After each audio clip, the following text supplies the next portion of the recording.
Thank you. Very. Mr. Wilson, too.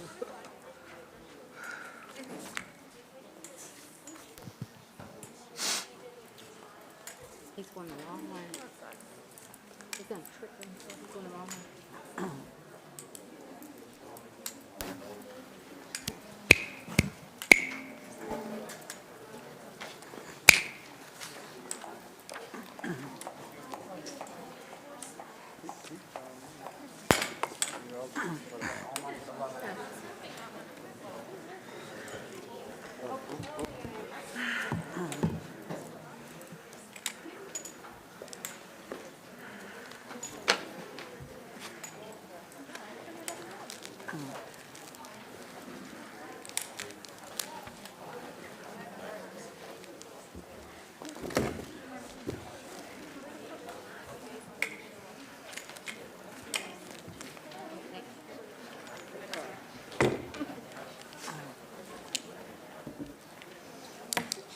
Pour my tissue. It is now 6 o'clock, and we will reconvene into our open session. We will open with certification of resolution of compliance. Thank you, Madam Chair.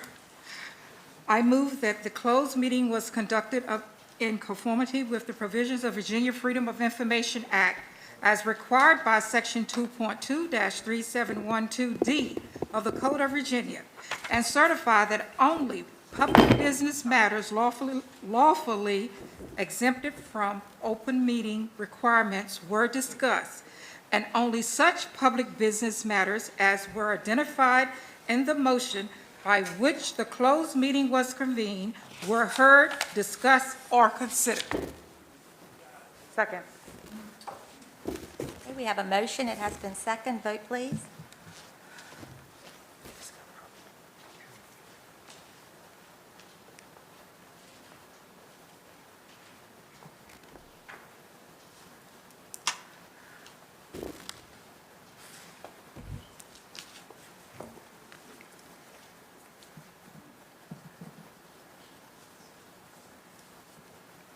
Okay, motion carried. At this time, I want to welcome everyone to our April school board meeting.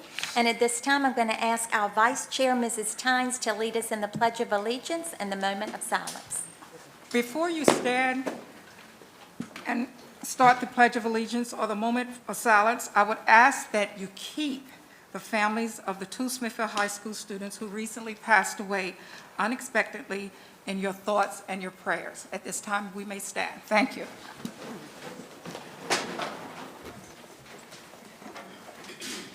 I pledge allegiance to the flag of the United States of America and to the republic for which it stands, one nation, under God, indivisible, with liberty and justice for all.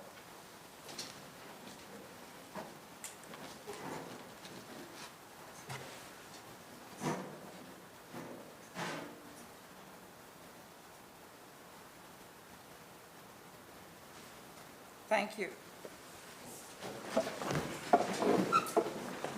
Okay, at this time, we're going to open with our Isle of Wight Achievers. Good evening, everyone. It's great to have a lot of students here and staff members for recognition. And I'll just remind folks that our vision for the vision for Wight County Schools is to create a learning environment that will enable every child to discover his or her unique gifts and talents. And the Isle of Wight Achievers section of our board meeting gives us an opportunity to recognize and celebrate our students and staff for their unique talents and gifts. We are honoring several students tonight who recently participated in state competitions through their teams and their clubs.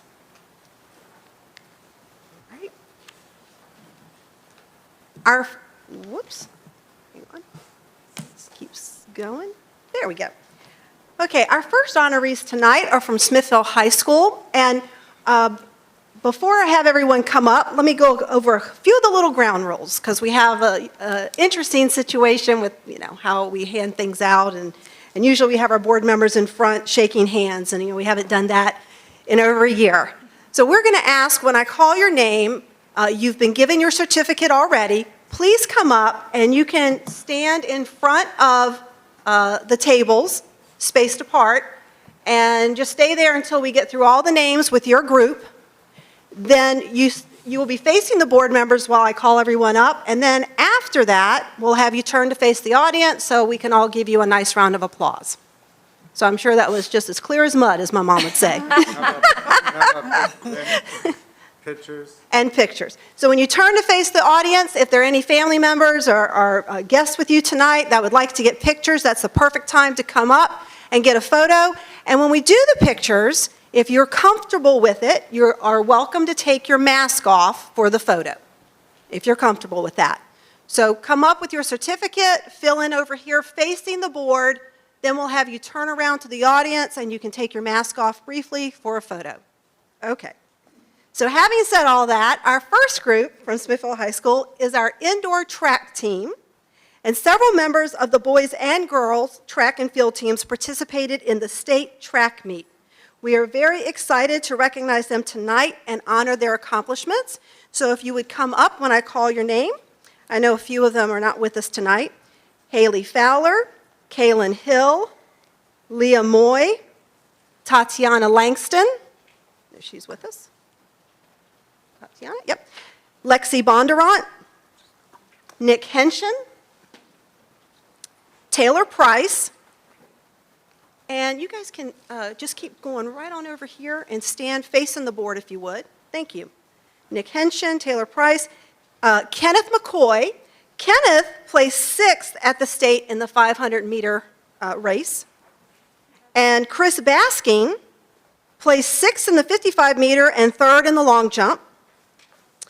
In addition, the 4x400 team of Tyler Simon, Robert McCoy, Jordan Duncan, and Kenneth McCoy placed 6th at the state.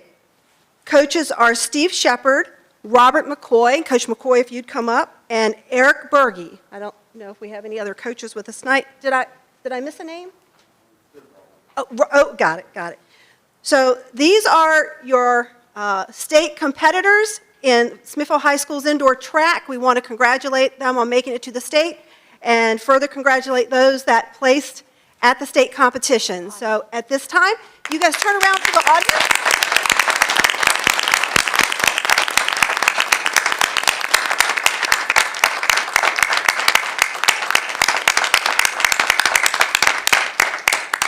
And I tell you what, I'm going to do a quick picture long ways. So if you want to keep your mask on or off, whatever feels comfortable to you. All right, 1, 2, 3, and one more. All right. Thank you and congratulations. Great job.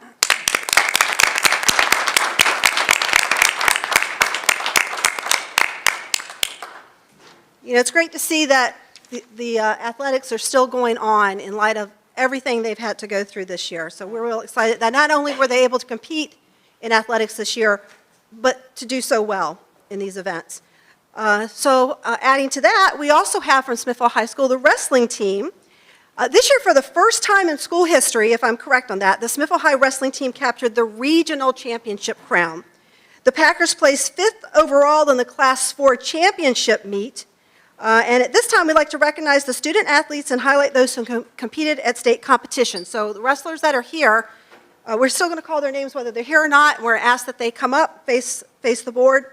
We have Riley Fesser, Austin Ray, James Sessoms, Joe Sessoms, Justin Gooden, Khalid Harden, who placed 6th, Roberto Hines, who placed 6th, Hunter Ray, I know is with us tonight, placed 4th. Brady Stalls placed 4th. Cameron Hatchett placed 3rd. Nick Boros is with us tonight. He placed 3rd. And Evan Christopher, who placed 3rd. And they are coached by Coach Anthony Leonard. Coach, if you'll join us. And I also had down Brent Boros as coach, but I don't believe he's with us tonight. And Coach, I don't know, are these young men underclassmen? Are they graduating? This one will be graduating next year. Oh, okay. So, all right, only place to go is up on that then, huh? All right, so we want to congratulate you guys. If you would turn around and face the crowd, we'll give you a big round of applause.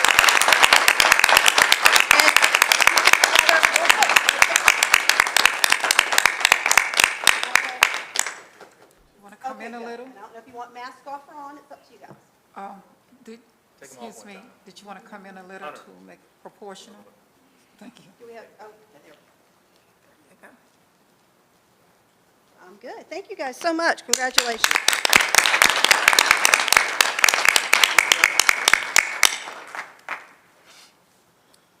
All right. The Windsor High School forensics team had a successful season, which culminated in the team placing third in the state competition. At this time, we would like to recognize the students who competed at the state level and highlight those who placed in the state competition. Please come up as I call your name. Ryan Ferry, John Post, Caitlin Pippins, and Caitlin placed third in prose interpretation. Caitlin Carter placed second in serious interpretation. Maggie Minardi and Ethan Phelps. You are looking at the state champions in humorous duo, which, of course, I would love to hear the routine. And we have one more state champion from the forensics team who is actually sitting amongst you. Leah Carroll is the state champion in poetry. So come on out and join your group, Leah. And they are coached by Ginger Beatty Riffle. Miss Beatty Riffle, if you'll come up and join your group.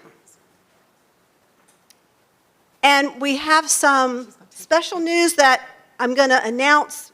I think the team already knows this, but we want to say that, you know, when we recognized our boys basketball team as state champions, you heard us announce that they were going to be getting fitted for rings as state champions. Well, that is extended to all of our state champions going forward. So Ethan, Maggie, and Leah will also be getting state champion rings, thanks to Dr. Thornton and your athletic directors putting all this together and your principal. So we're excited, and we're glad that you're going to be able to have that to keep with you for many years to come. So I'm going to take a quick picture, and if you'd like to take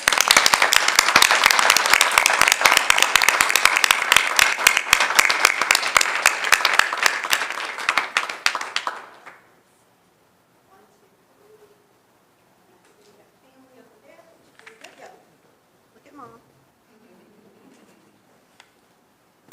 Congratulations. Well deserved. Thank you.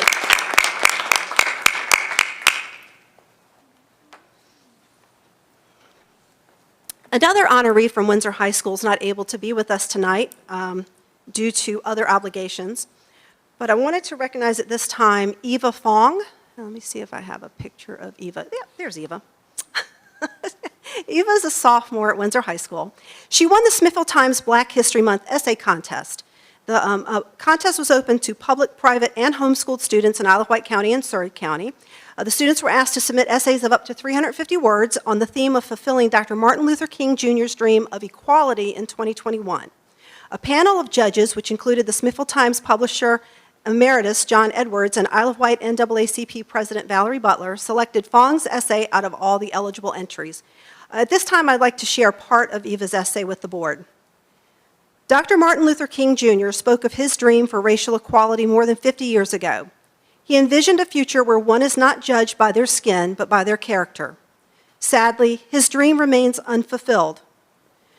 The recent events of police brutality show that racism is still a rampant issue in our country.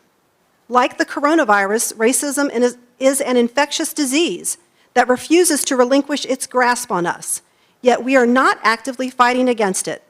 Too many of us are bystanders. We see the racial injustices happening around us, but we do not try to stop them. That mentality does nothing to help the racial equality movement, and in turn, strengthens racism's hold on our country. Instead, we must take action and demolish the unjust racial barriers in our community. We must expel the darkness that has been poisoning our land and bring about the righteous light of equality. As Dr. King said, we stand in life at midnight. We are always at the threshold of a new dawn. We congratulate Eva on winning the essay contest.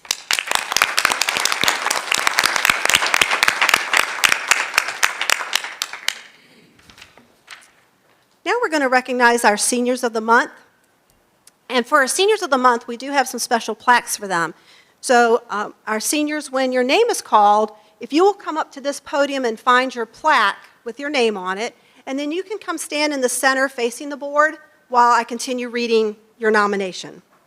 So we're going to begin with Windsor High School Senior of the Month, and that is Sabrina Delgado.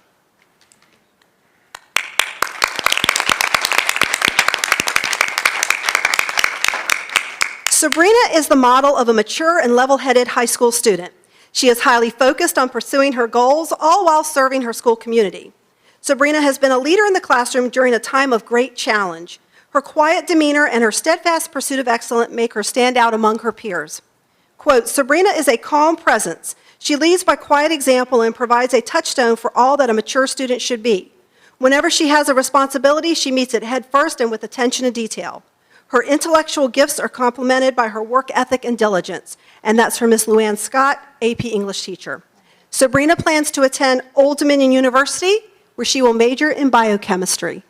Congratulations, Sabrina, and let's have you turn around.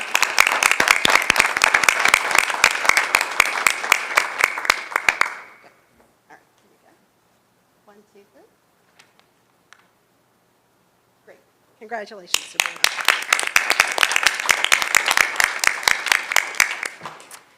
Our Senior of the Month from Smithville High School is Nevaeh Sylvan. Nevaeh,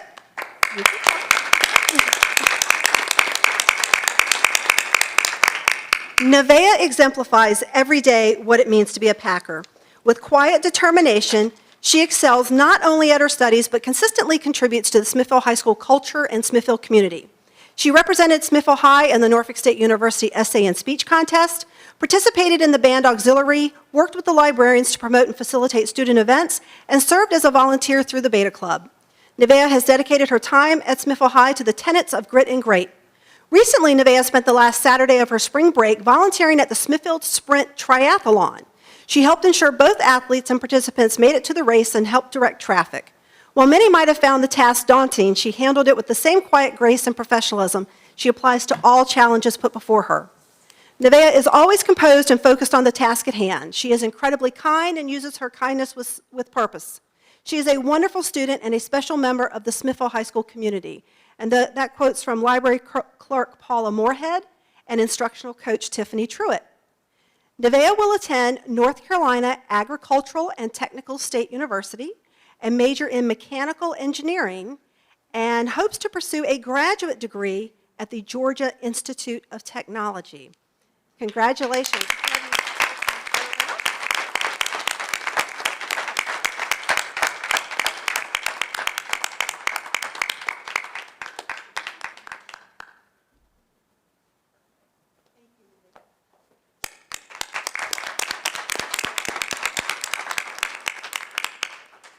And I just want to say, you know, we talk about girls in STEM, and our two tonight were biochemistry and mechanical engineering, so I thought that was pretty cool. So we wish both of them well.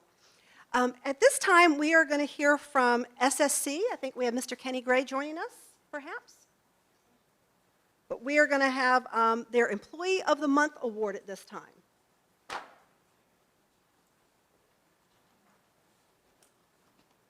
You can use that one.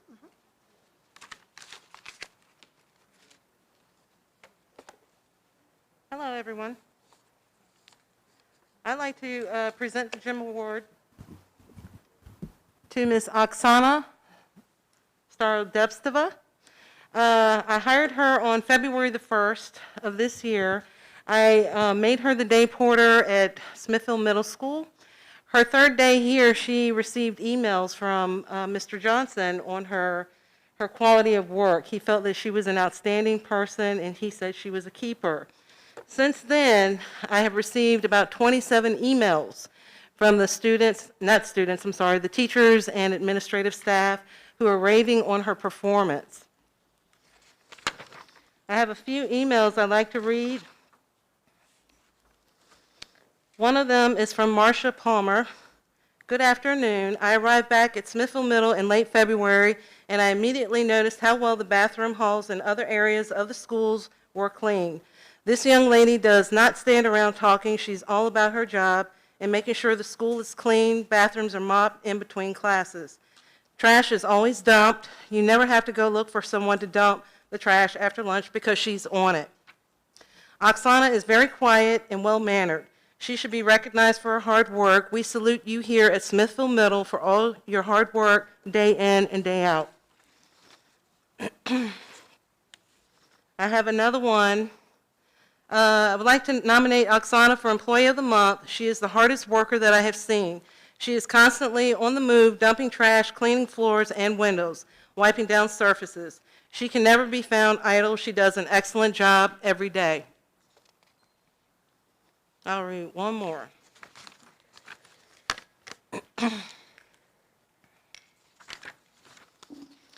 Oksana is very deserving of Employee of the Month. She goes above and beyond to keep our school looking great. She is always available when needed and does her best to quickly meet the needs of any staff member. She wipes down our doorknobs and window ledges. She keeps the bathrooms clean at all times. She checks the trash cans at lunchtime to make sure that they are not getting too full. We are very lucky to have Oksana as a part of our school family. And because of these kind words and her diligence with her work, she is very, she's kind, very mannerable.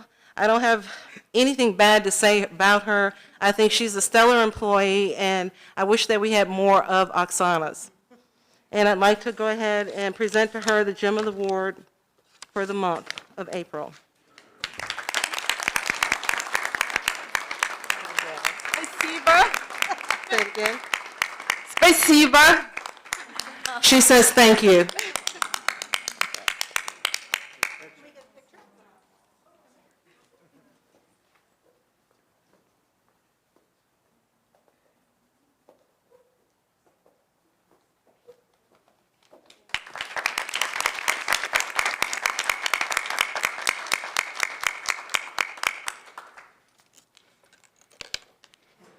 And that's going to conclude our Isle of Wight Achievers for this evening. It was great to have so many here. Did we miss somebody?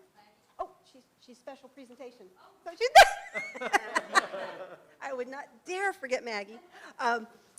But we have one more presentation.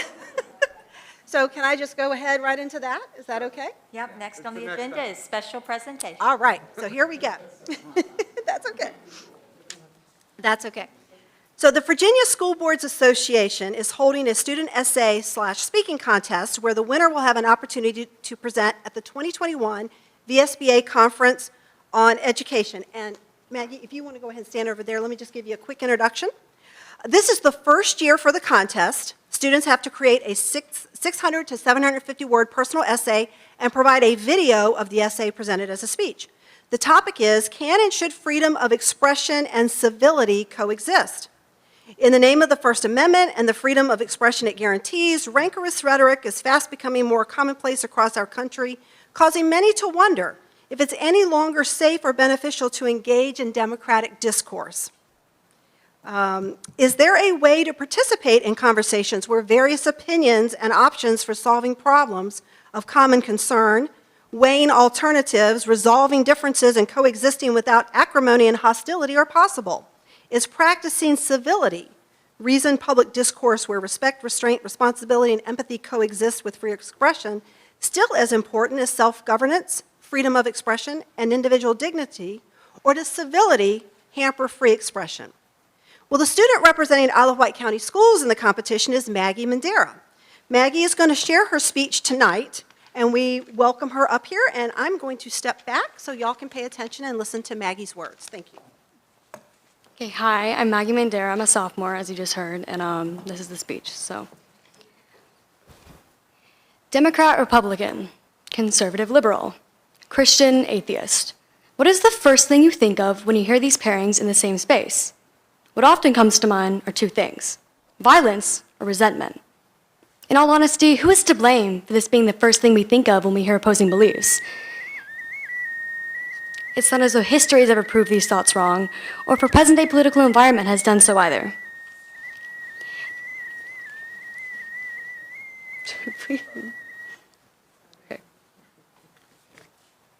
Okay. I'm just gonna start from the top because I don't know where that was. I'm gonna move to this one just in case it happens. Make sure you pull it down. Yeah. I was like, this is not a duet. Okay. Okay. This should be fine. Okay. All right. Democrat, Republican, conservative, liberal, Christian, atheist. What is the first thing you think of when you hear these pairings in the same space? What often comes to mind are two things: violence or resentment. In all honesty, who is to blame for this being the first thing that we think of when we hear opposing beliefs? It's none of the, as though history has ever proved these thoughts wrong, or if our present-day political environment has done so either.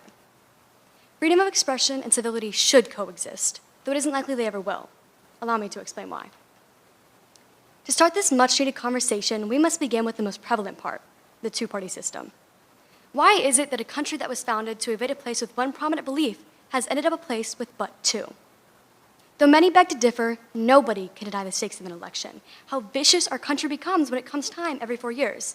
Such violence, such resentment, that it leads to the limiting of thoughts, limiting of personal beliefs, out of fear for themselves.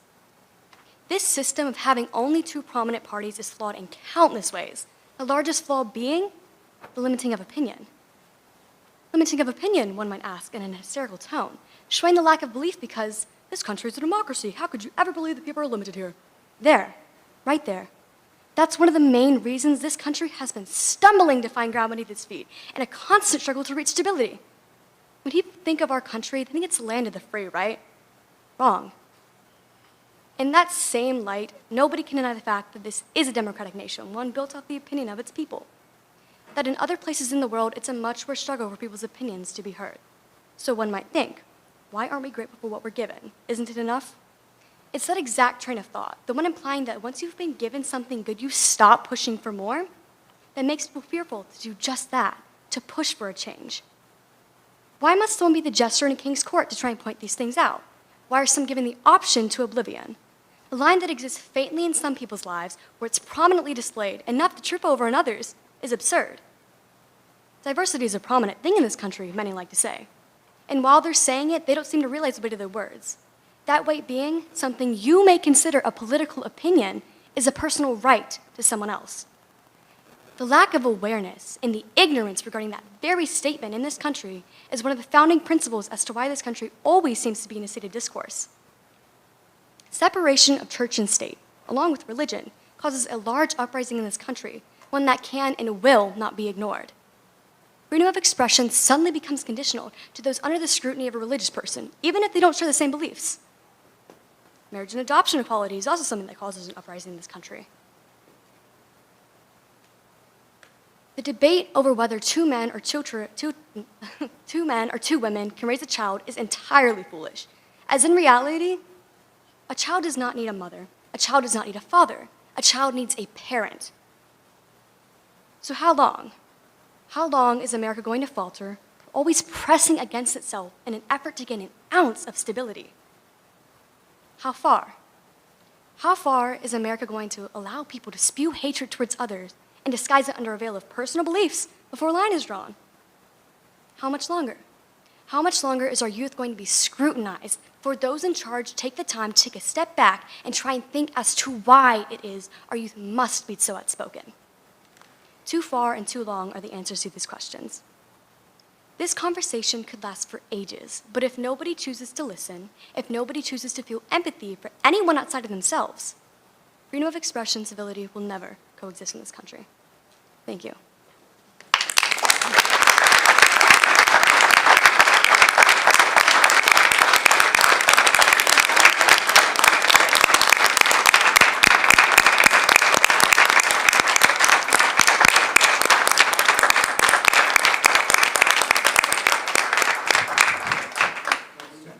Very, very passionate speech. And I want to say the acoustics in here were a little challenging for some of us, especially behind you. We are going to be posting a recording of her speech that Mr. Elliott met with her today. She did the speech, and it'll be on our YouTube channel. So you can go back and watch it. If you had any difficulty hearing, you'll be able to hear everything a little bit better. But we congratulate Maggie for being our representative, and we wish her well in the state competition. Thank you, Maggie.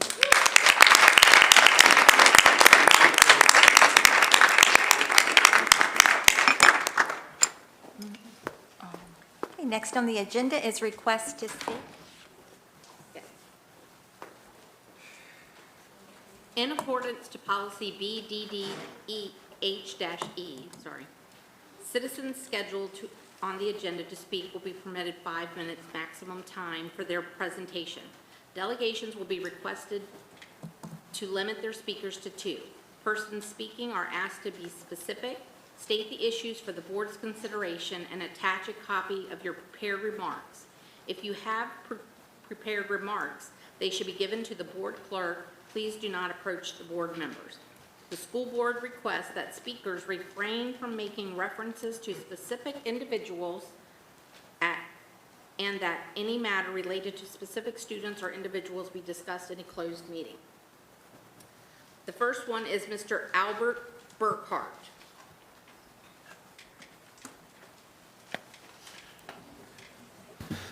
Madam Chair, members of the school board, Dr. Thornton, Albert Burkhart, Newport election district, and that's in Mrs.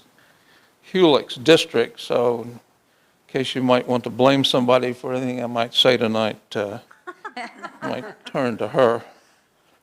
I'm glad you laughed, because it's hard to see if anybody's smiling at me in these masks, but that's okay. I assume you may have read the front page article in yesterday's Smithfield Times on county budget considerations. 3 speakers advocated the restoration of our County Department of Historic Resources. The reason, of course, is that since the advent of Commonwealth standards of learning, the teaching of local history has virtually ceased. I'm asking you to help correct this fundamental gap in learning by Isle of Wight County students.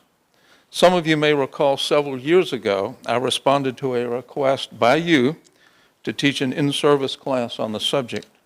I provided an overview, course outline, background materials, references, and even lesson plans to assist our teachers with local history instructions. I'm sure these are still somewhere on file here, but if not, I'm more than willing to do this again if you think it's needed.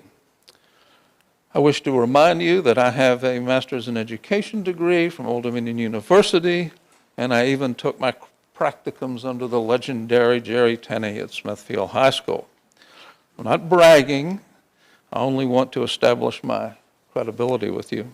In any case, since we're talking budget here, I'll go a step farther, or should it be further? I always have trouble with that word, and suggest to you that you should consider budgeting for a position on the county, on your staff, the school staff, that is dedicated to ensuring that our county's own history is not forgotten by our failure to teach it.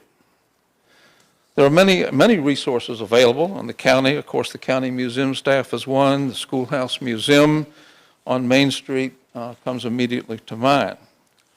But to avoid giving you a funding problem without presenting a solution to you, here it is. There was a position on your staff that demands immediate elimination. That is the so-called and very pernicious Coordinator for Equity and Inclusion. This is a poisonous and debilitating position that seeks to inculcate the false and truly anti-American and undemocratic notions of critical race theory and non-white racial superiority. A current example will suffice. Recently sent to all of you was a so-called equity message for teachers and staff. I sincerely hope that all of you read this with revulsion and contempt for its overtly racist content. First, specifically, its addressal to Black, Indigenous, and people of color colleagues. This is taken from the document verbatim. It is an obviously racist attempt to segregate us along color lines by completely dismissing the white majority of our county. Second, the reference to the dreadful traffic stops in Windsor and Minneapolis, again, verbatim from the document. You all know, as well as the rest of us, that these 2 cases have not been adjudicated and resolved to either community's satisfaction. The malicious reference here is not only premature, but equates the legal traffic stop here in our county that resulted in no injuries with an incident in another state that resulted in death. The equating of these two events in the same sentence is despicable and clearly designed to separate us along racial lines and should be condemned by each of you. The incumbent in this taxpayer-funded staff position should be summarily dismissed for inciting racial strife among us, and the job should be redefined so as to present to our students our own local history in a fair, reasonable, and community-accepted way. We must not use our own resources to spread further, and I think I used the word correctly that time, more racially charged animosity here amongst us. I respectfully ask you to reconsider this staff position and make it one to bring us together rather than separate us. Ladies and gentlemen, I thank you for your patience and your attention to this matter. Thank you, Mr. Burkhart. Okay. Next, we have Mr. Michael Uzzle.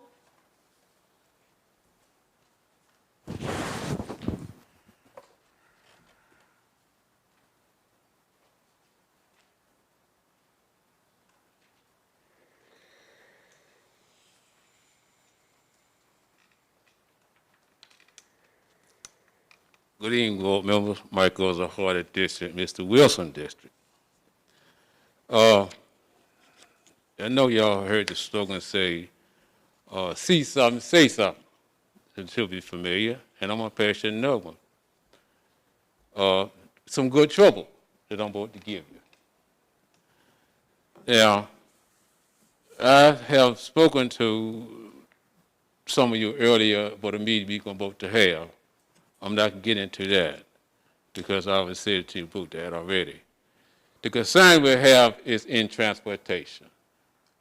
Now, I'm not going to go down to the list of things that the citizen and myself have concern with transportation, but I encourage y'all to look at the transportation system under the GPS and answer some of these concerns that we, the citizen, is having pertaining to our transportation system. And before you be approved by anything else that would do with GPS or do with our transportation, we need to answer these concerns that the citizens have. Some of these I presented to you some years back, and still there has been no response. So I'm going to try this thing one more time. This time I've always spoke to Mr. Coleman, and I'm going to get another copy to Ms. Carr and see before we do anything to do with GPS in the school system, that we answer these concerns for the citizens to make sure that these things are done accordingly and properly and used properly, or where we need it at the most of. Because there is some issues, and there are some big issues. So I'm just going to hand this to someone, Miss Lynn Briggs. And have that so they can go on record that these questions need to be answered and responded back to. So that we can continue to go forward, but until these questions can be answered, we just throwing money in a hole somewhere that the services to some that where it need to be at, there is not. And some issues that I have brought personally and showed y'all and gave to y'all, and still nothing has been done. Now it's a time for action. Hold every last one of y'all accountable for your action for setting on the board as representation for the citizen. Now I'm trying to do one more time. That's why I gave it again to the ones who I thought would be handling. So I know it's a hard job, but I know it. But do your best. Mike can't answer all, but give us some type of response back. That's all we're asking. And if you don't know, admit you don't know. There's nothing wrong with saying I don't know something, or I'm trying to look into it. But just don't ignore it, because all we're going to keep doing is turning over and over again. It's going to be passed down to whoever the next board member or the next one board member, and still we're looking at nothing being done. And it's time to stop it. You ask for our help, see something, say something. I even got a flyer. I was at a meeting the other day. The government head gave us a flyer to stand up, see something, say something. Now I'm adding to that say something, do something, and take something. Meaning We got our phone, cell phone, text pictures or whatever, pass it on. If it's a crime, forget it to the law officer.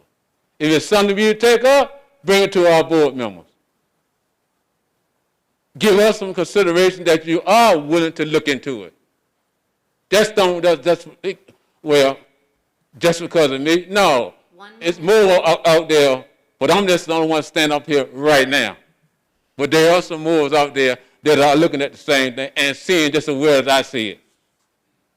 So I'm asking y'all one more time to look at the concern that I have on that paper and give us some type of response back. That's all I'm asking. And you know, all of y'all have worked with me. I'm not hard to get along with. I work with you as long as I can. So now it's time for y'all to work for me. Give us some time, some answers. And I thank y'all for your time. Thank you, Mr. i-sle. And you do know that I did call you. I did call you and talk to you one-on-one to address. Yeah, we are not talking about it because we already talked about what we all got scheduled. So that's why I didn't say no more about that. We already got our time set up. You and I missed time. We got that set up already. We are willing to work with you. That's what I said. Didn't I say that? So that's what I mean. I understand. That's why I came back and made it perfectly clear for you because I know what we are working on. And as soon as I get the time or the place, we will meet. And some more of us will meet. Then we be all right. It's no problem. You know me. Thank you, friend. Thank you. Okay, next on the agenda is board member committee. Madam, we have one more. Oh, I'm sorry. Mr. Reverend Willie Williams. Okay, Mr. Williams.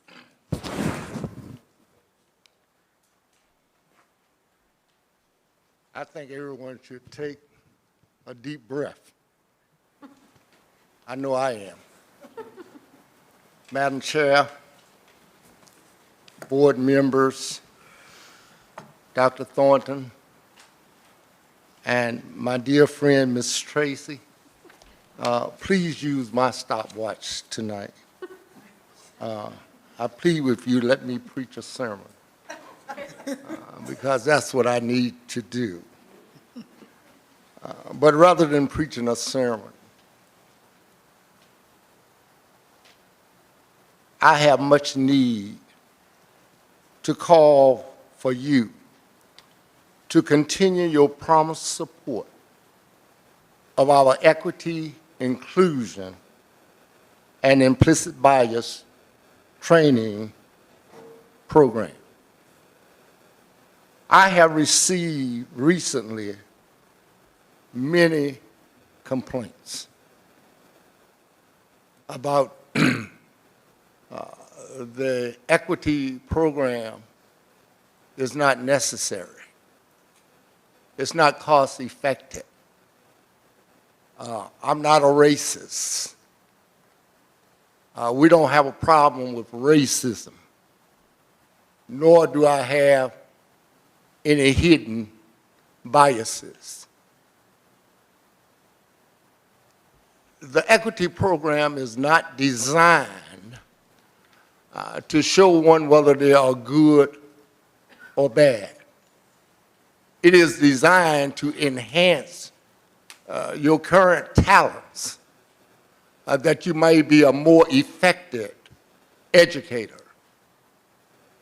And it's only natural for Mr. Burkhart, other citizens, school staff,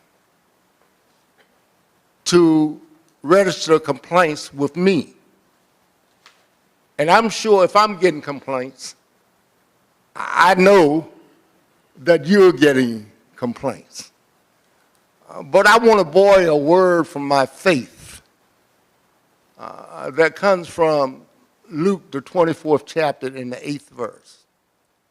And it simply says, and they remembered his words. I told you all earlier this year that when we implement the equity, inclusion, and implicit bias program, that you can anticipate some complaints. When I received the complaints, I rejoiced because I now know that the program is doing what it's supposed to do. It's supposed to disturb people. It's supposed to challenge us. That's what the program is designed to do. And it's doing exactly what it's supposed to do.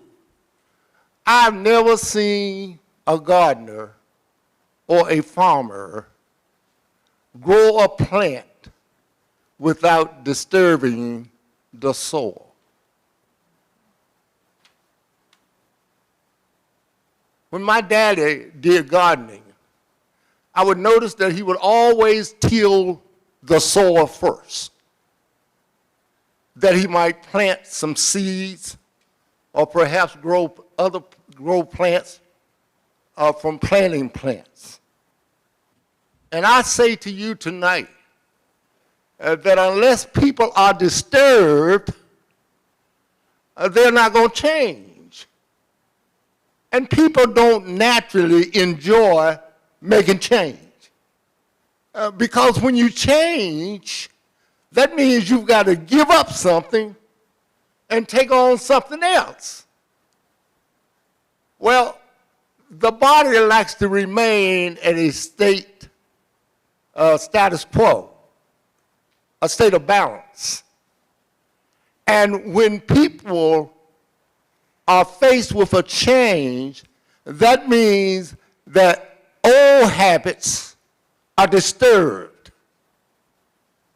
They must be removed, and we must take on new habits.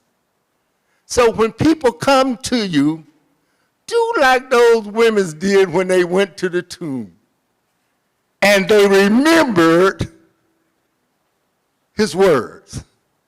Remember these words. When people come to you, get busy. Rejoice. Know that the equity, the inclusion, and the implicit program is doing what it's supposed to do. It doesn't challenge whether we are good or bad. It adds to what we already have, that we may be better servants for our Isle of Wight County school system. I love every one of you. Stay the course. Don't let nobody, no one, steal the opportunity to make our Wight County school system the greatest school system in our nation. Thank you. God bless you. And I look forward to working with you in the future. Thank you, Mr. Williams.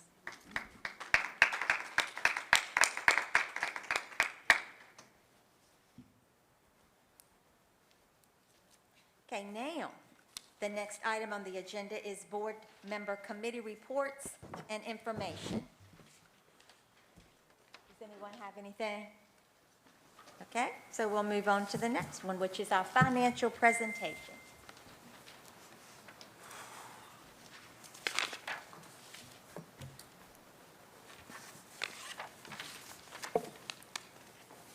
Evening, Madam Chair, members of the board, Dr. Thornton. So again, in your packet, you should have seen your facility use report closing out the month of March. We did bring in just over $19,000 with our facility use fees. There was your check register for the month of March. Were there any questions on the check register? I had none. And I did want to point out a couple things on your financial report. So in your financial report, again, we always compare how much of the budget we've spent so far to last year at this time. And my message has been consistent, I think, since I've started here.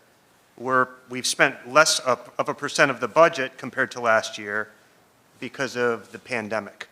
You'll notice we are at 70.6% versus 76% from last year at this time, which is about $370,000 worth. which is relatively significant.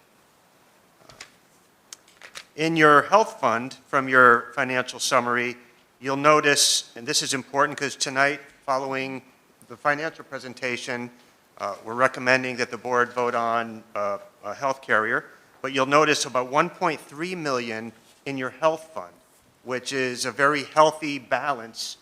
And where we would rely on that is in the event of if we had some very sick people and it exceeded the amounts that we anticipated, we can rely on this fund balance to support those bills.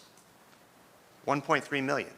Last year at this time, we only had $34,000, which to me is a dangerously low number, and it doesn't account for those unforeseen illnesses.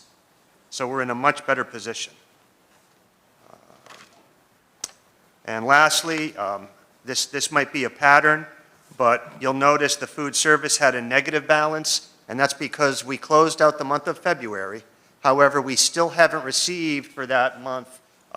We received a March 6th receipt, which wasn't posted yet to February, and then we're receiving another one. So there's two large receipts that will put us well into the black.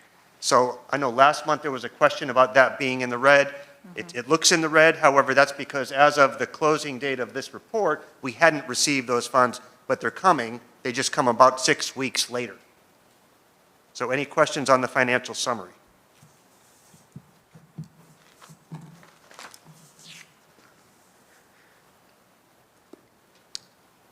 I guess going on to 14.2. Your health care benefits. You folks, the board did vote on a health carrier to support us. I do need to inform you that due to an error in our advertising, we did rebid that. We rebid that based on our attorney's recommendation to rebid it, ultimately to protect the board should it be challenged.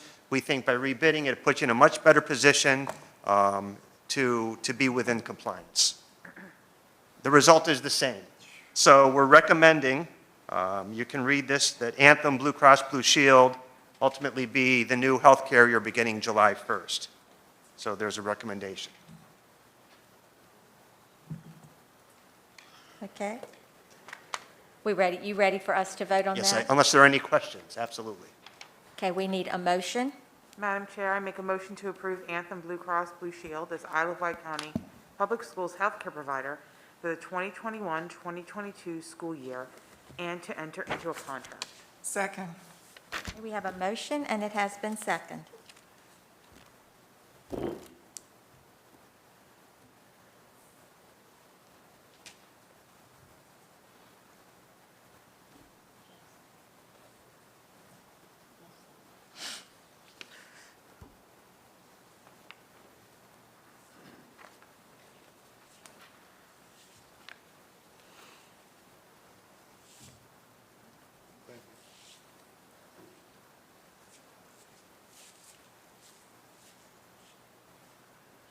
Mr. Wilson, do you want to just give me a verbal?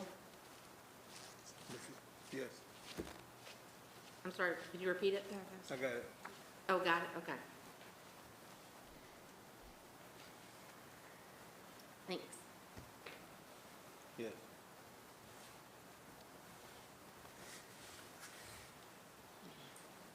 Okay, motion carried. Very good. Next on the agenda is the transfer of funds by category. Okay. Well, it's, I guess, the last quarter of the year. We're looking at our fund balances, our unspent funds in various categories, functional categories. And as a reminder, when the County Board of Supervisors approves your budget, it's approved, but it's approved with limits of functional categories. So we can't exceed those functional category limits Right. without them reapproving it. So that's what this is doing. So we're asking the board to approve these transfers, $300,000 coming out of instructional services, $250,000 coming out of administrative, attendance, and health services, and $550,000 coming out of pupil transportation services, and all of that being transferred into your operations and maintenance. So the funds became available due to COVID, and the lower levels of spending were in the areas of your salaries and benefits, bus lease payments, fuel costs, field trips, and substitute costs. So there's been our common theme since October.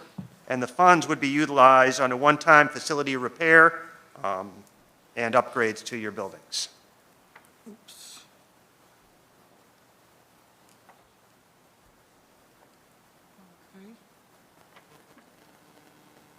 And if there's no questions, Are there any questions on that? And we did talk about this when Right, we met with the Board of Board of Supervisors. Yes.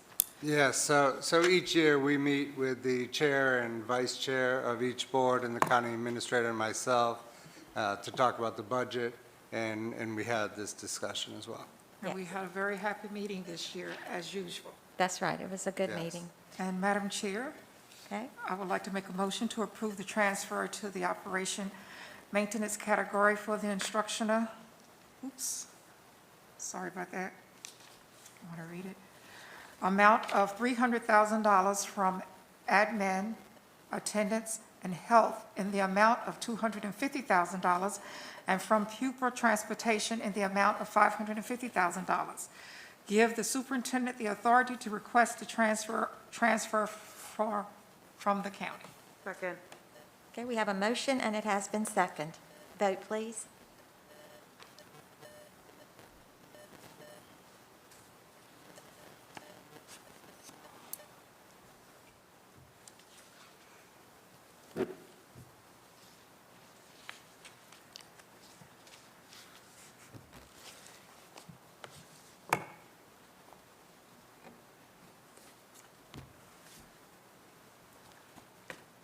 Okay, motion carried.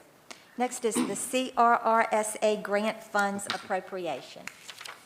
That's the CARES, correct? it is, this is the test question, Coronavirus Response and Relief Supplemental Appropriations Act, CARES funds, CRRSA. So we're requesting that the board approve $300,000 that would be used towards maintenance and $500,000 that would be used towards transportation. And with the board's approval, we would amend this grant. We have discussed this grant, I believe, last month. We would amend it to fit these into it, and then we would request approval from the county Board of Supervisors for appropriations of the grant, and then move forward with expenditures prior to July 1st. Madam Chair, if I can further explain a little bit.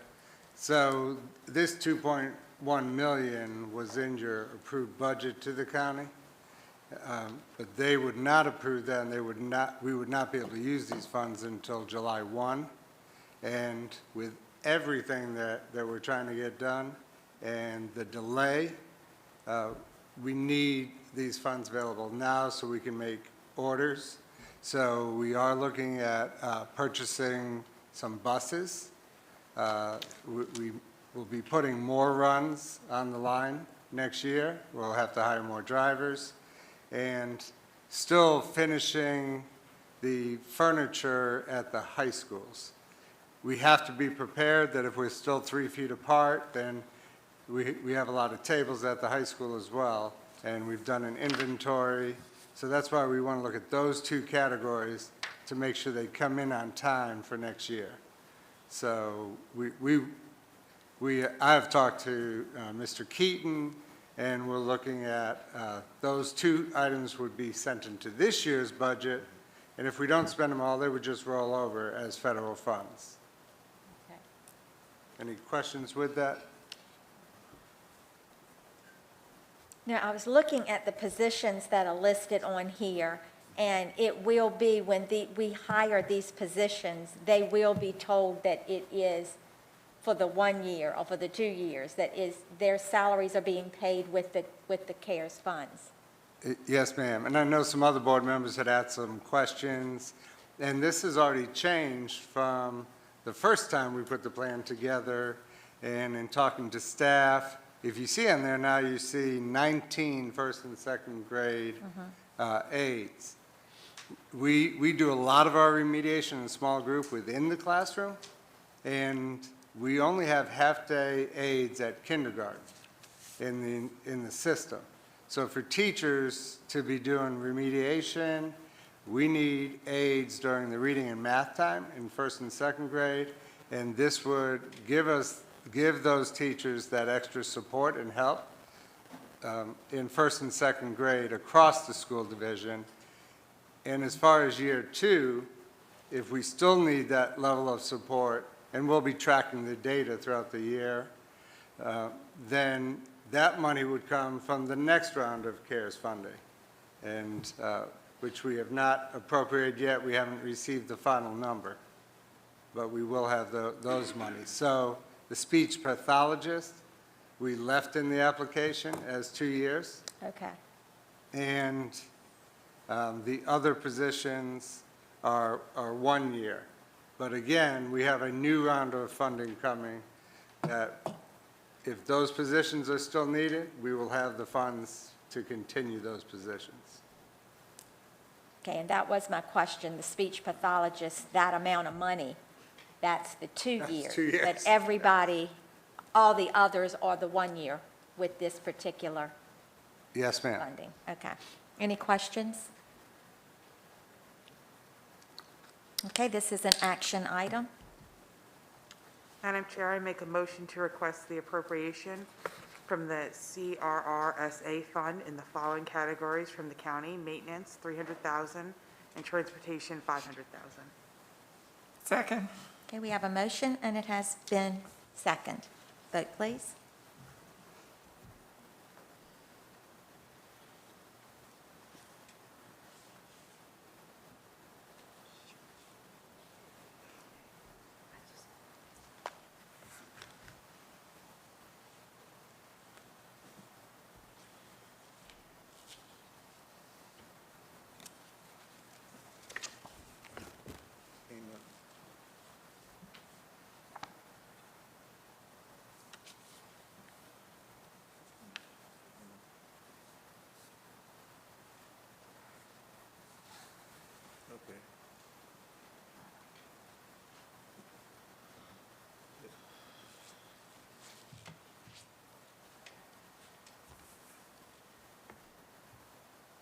Thank you.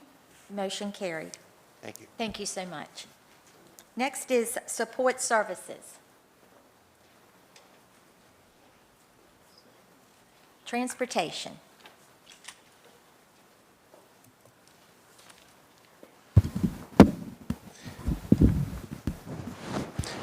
Good evening, everybody. Good evening. Madam Chair, rest of the board members, Dr. Thornton, glad to see you back. You have my report, and I'm here to answer any questions if you have anything. I had no questions.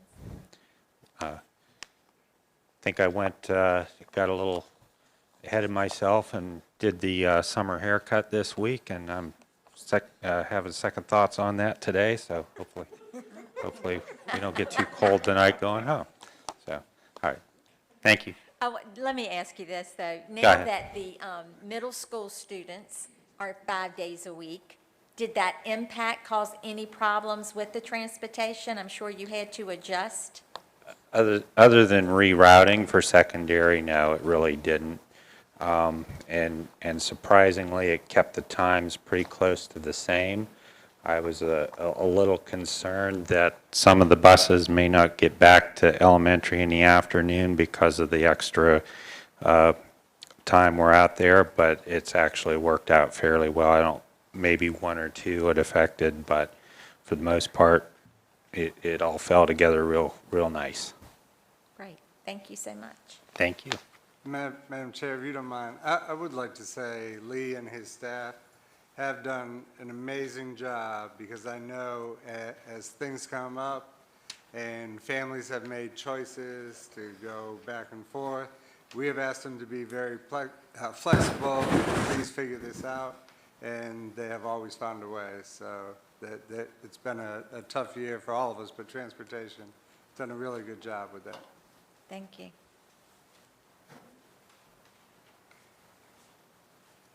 Oh, okay. We get Eric now. Mr. Cooprider. Yes, ma'am. So I'm here to request the allowance to purchase the freshman laptops for next year. The quote is posted, as well as the funding source. If there's any questions, we usually come about this time every year and ask the same question. So And we appreciate you being proactive on doing this because that's why we get our laptops before try other real hard. divisions do. That was a big help for us with the pandemic. Yeah, with the Chromebooks especially last year. Yes. Because Dr. Thornton allowed us to order them early, we were really one of few divisions in our area that actually got them well before school. A lot of school divisions were rushing or didn't get them at all. Some didn't get them at all for a while. Okay, we have an action item. Madam Chair, I would like to make a motion to approve the purchase of the laptops for freshmen for the 2021-22 school year in the amount of $505,050. Okay, we have a motion, and it has been seconded.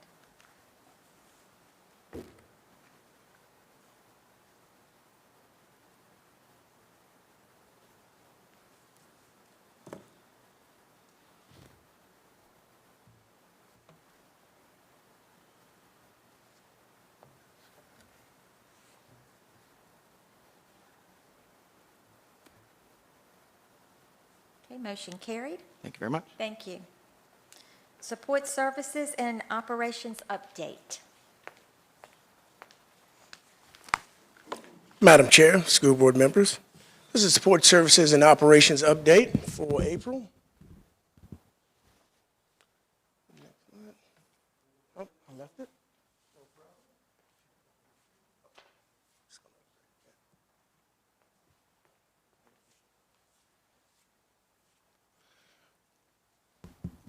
First item I would like for you to see is the Windsor Elementary School ADA Playground. What you see is a visual of exactly how it's going to look. Ms. Patricia Magna worked with Ms. Couch, and we came up with a great design for the ADA Playground. It's going to resemble the Carrollton Playground to a steady bit. It's the same actual padding and everything else. It was a great upgrade to Windsor Elementary School for actual special ed.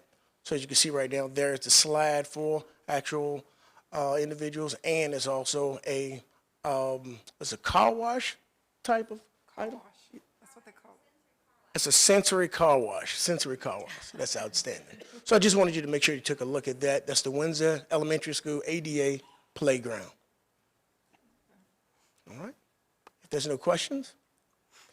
Next, there was a question concerning the Segura completion schedule. At this time, Georgie Taylor is completely finished, and also Carsville is completely finished. Carrollton is at 40%, Smithville High School is at 60%, Smithville Middle School is at 40%, and Windsor Elementary School 2%. And we haven't actually started on Windsor High School at this time due to the roofing that's actually going on. We're working in tandem, roofing and solar actually taking place at the same time. So that's where we stand at right now. The full solar startup will not occur until all schools are online. And that's what the community was asking. So Okay. thank you for addressing that. No problem at all, ma'am. All right. Okay. Next, what we have, we can take that down. Before you go to your next one. Yes, ma'am. I want to take you back to that first one. the Yes, playground, ma'am. And ask just one question. Okay. With that playground, are they anticipating ordering the accessible trikes for that particular turf? For those students that need the accessible, I might have to mobility? relay that question to, Carrollton Elementary does have that. They I do was have wondering that. if you were going to get that as well. Right, okay, thank you. We just didn't have the surface for them to use it. Okay, all right, thank you. all right. If those of you that are not familiar with what I'm talking about, normally a child that was wheelchair bound or something like that, a student. Right. When they would go out on the playground, their wheelchairs at some time were not accessible. Exactly. To the playground or the turf that we had. Right. And now, even with this one, the equipment that is accessible, we had to, they have these little trikes that we can put them on. Right. And they can just ride all over. Absolutely. This particular, and feel like they're part of the group as well as the normal students, okay? Thank you. Absolutely. The next on the agenda will be the IBF for the actual roof. As you can see in front of you, the actual layout and the contract. Are there any questions concerning this? Once again, this is the IBF for roofing.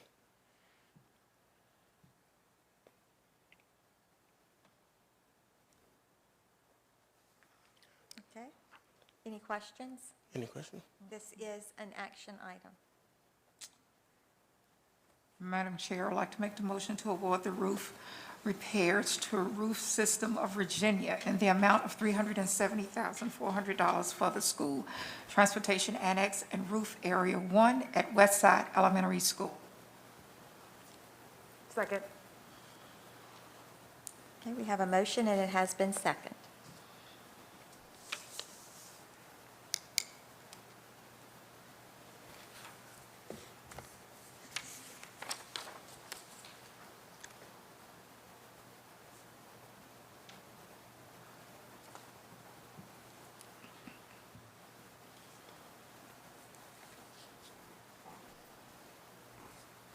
Okay, motion carried.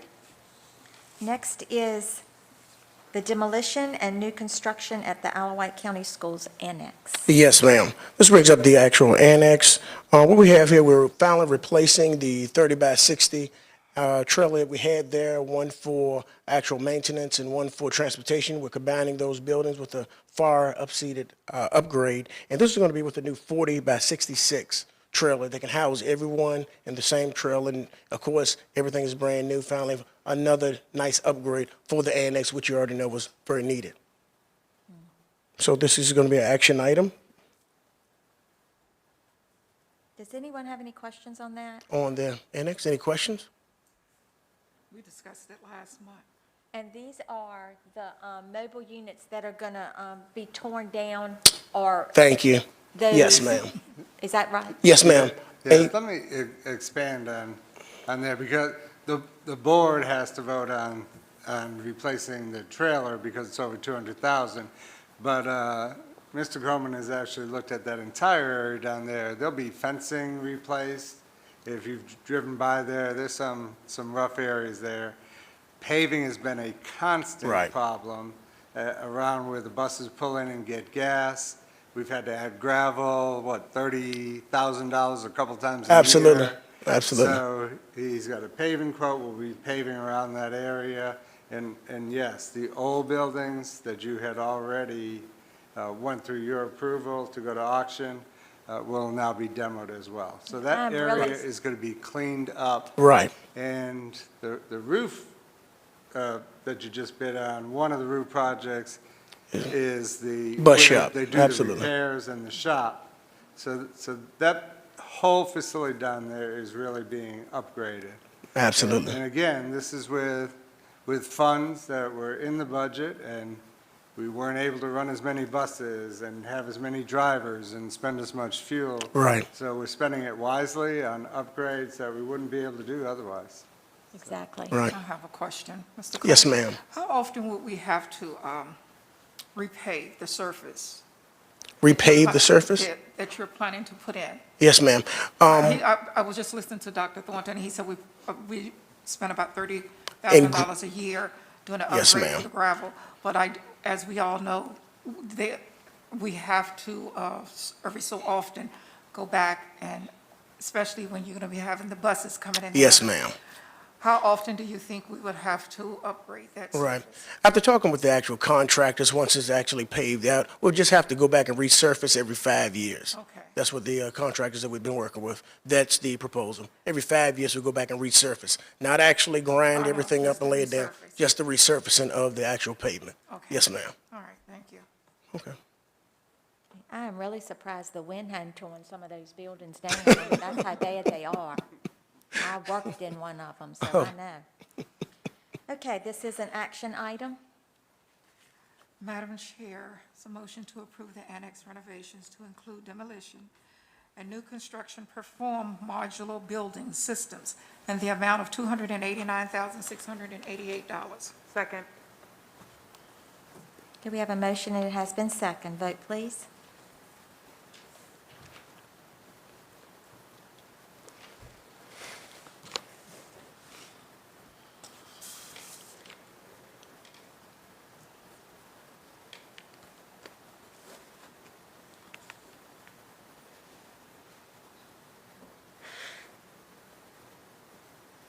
Okay, motion carried. Thank you so much, Mr. Cole. Thank you. Okay, next is the report from the superintendent, and the first item on the agenda is adult education update. Good evening, Ms. Ford. Good evening, Madam Chair, school board members, associates, Dr. Thornton, clerk of the board. It is indeed a pleasure for me to be here tonight to give you an update on the adult and continuing education. This is my 4th year as the program manager for the adult and continuing education, and I've seen a lot of changes in these past 4 years. And matter of fact, a student trying to get a GED or an adult learner trying to get a GED, it's tough. It's very challenging, and we are glad to be a part of the county to make sure that anyone who's interested or want to improve their lifestyle, want to get a career or a better job to support their family, that they are able to do that, and they can do that without leaving this county.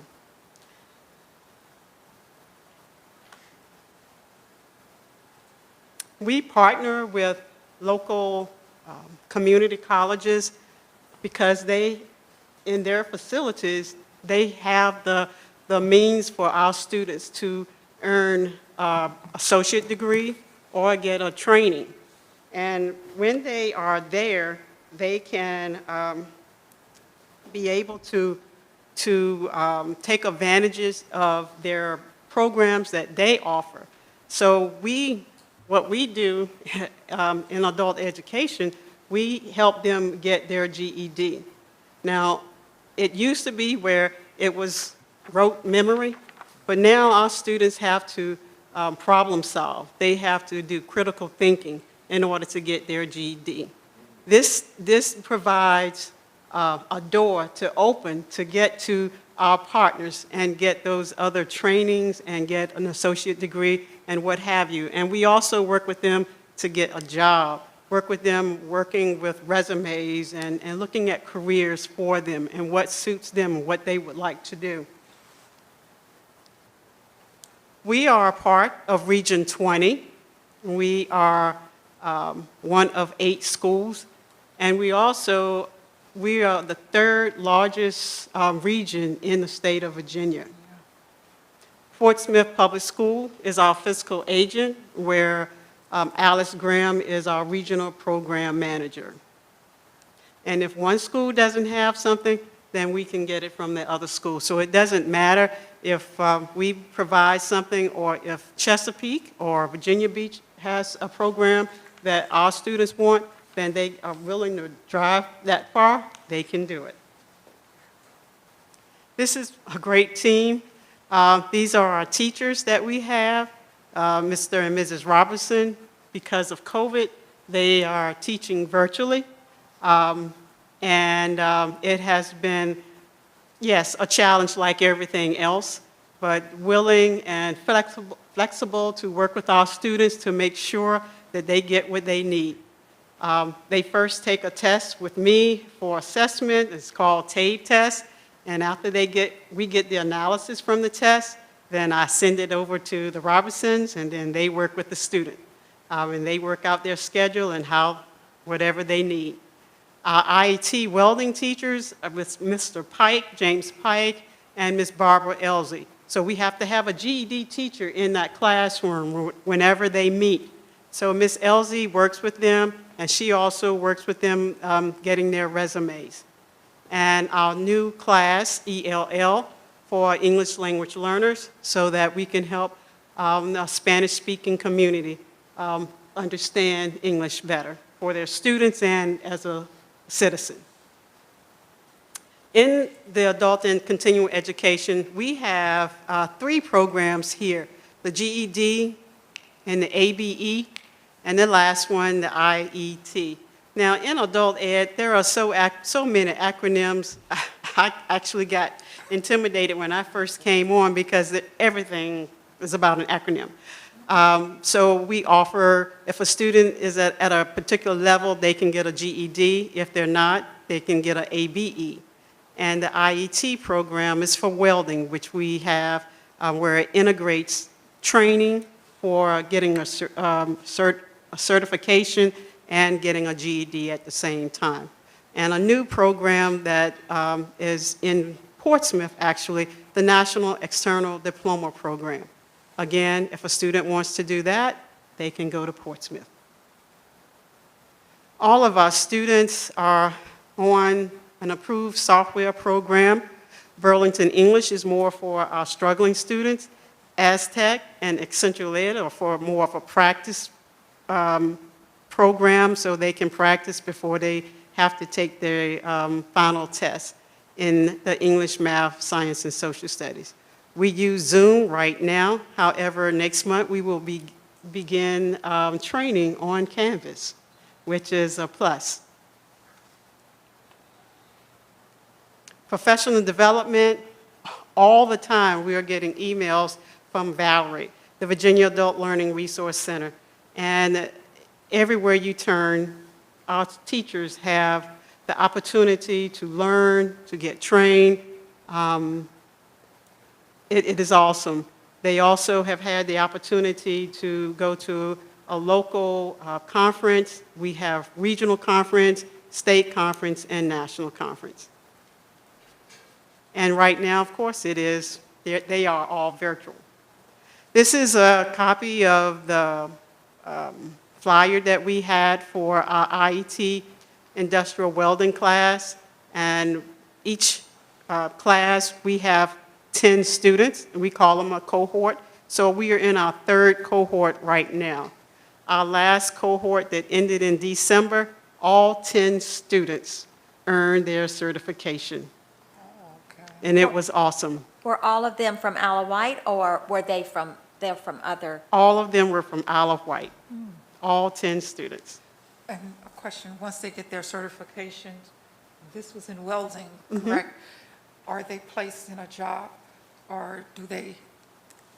They are not placed in a job at this point, but what we do is work with them to make sure that their resumes are ready. Okay. And if they want to find where they want to work, then we will help them and assist them whatever way we can. All right. Even, working with virtual interview skills, making sure that they have all the support they need for that.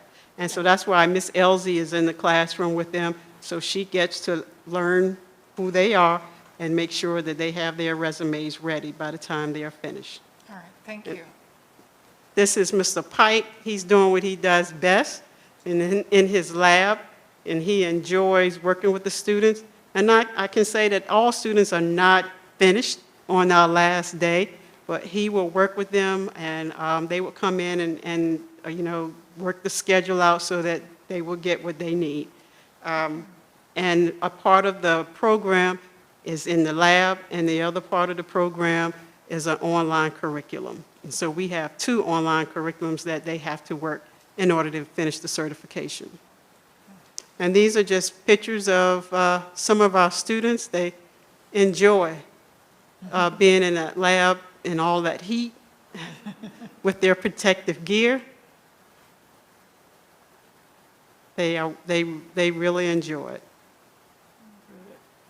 And we've had 4 females so far.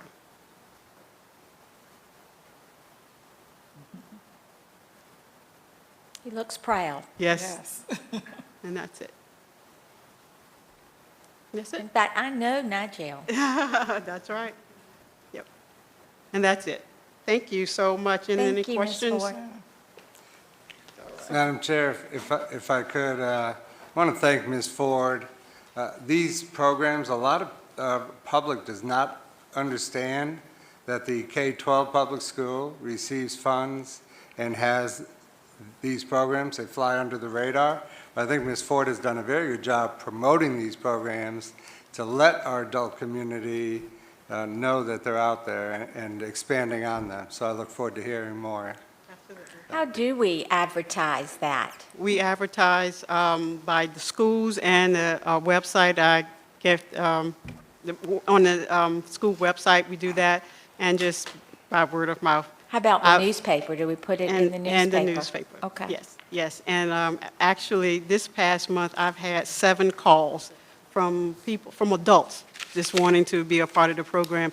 And we've ended around mid-May, but those 7 adults, we'll still work with them, and they can work on the programs, online programs, because they don't have to stop during the summer and continue on in the fall. So Okay. it's So exciting. The average program, like the welding program, will last about a year, or it depends on when they finish it, it's up to the individual. The GED program is up to the individual. Right, okay. But as far as the welding program, it is 10 weeks. 10 weeks, okay. 10 weeks. That's right. It's a fast track.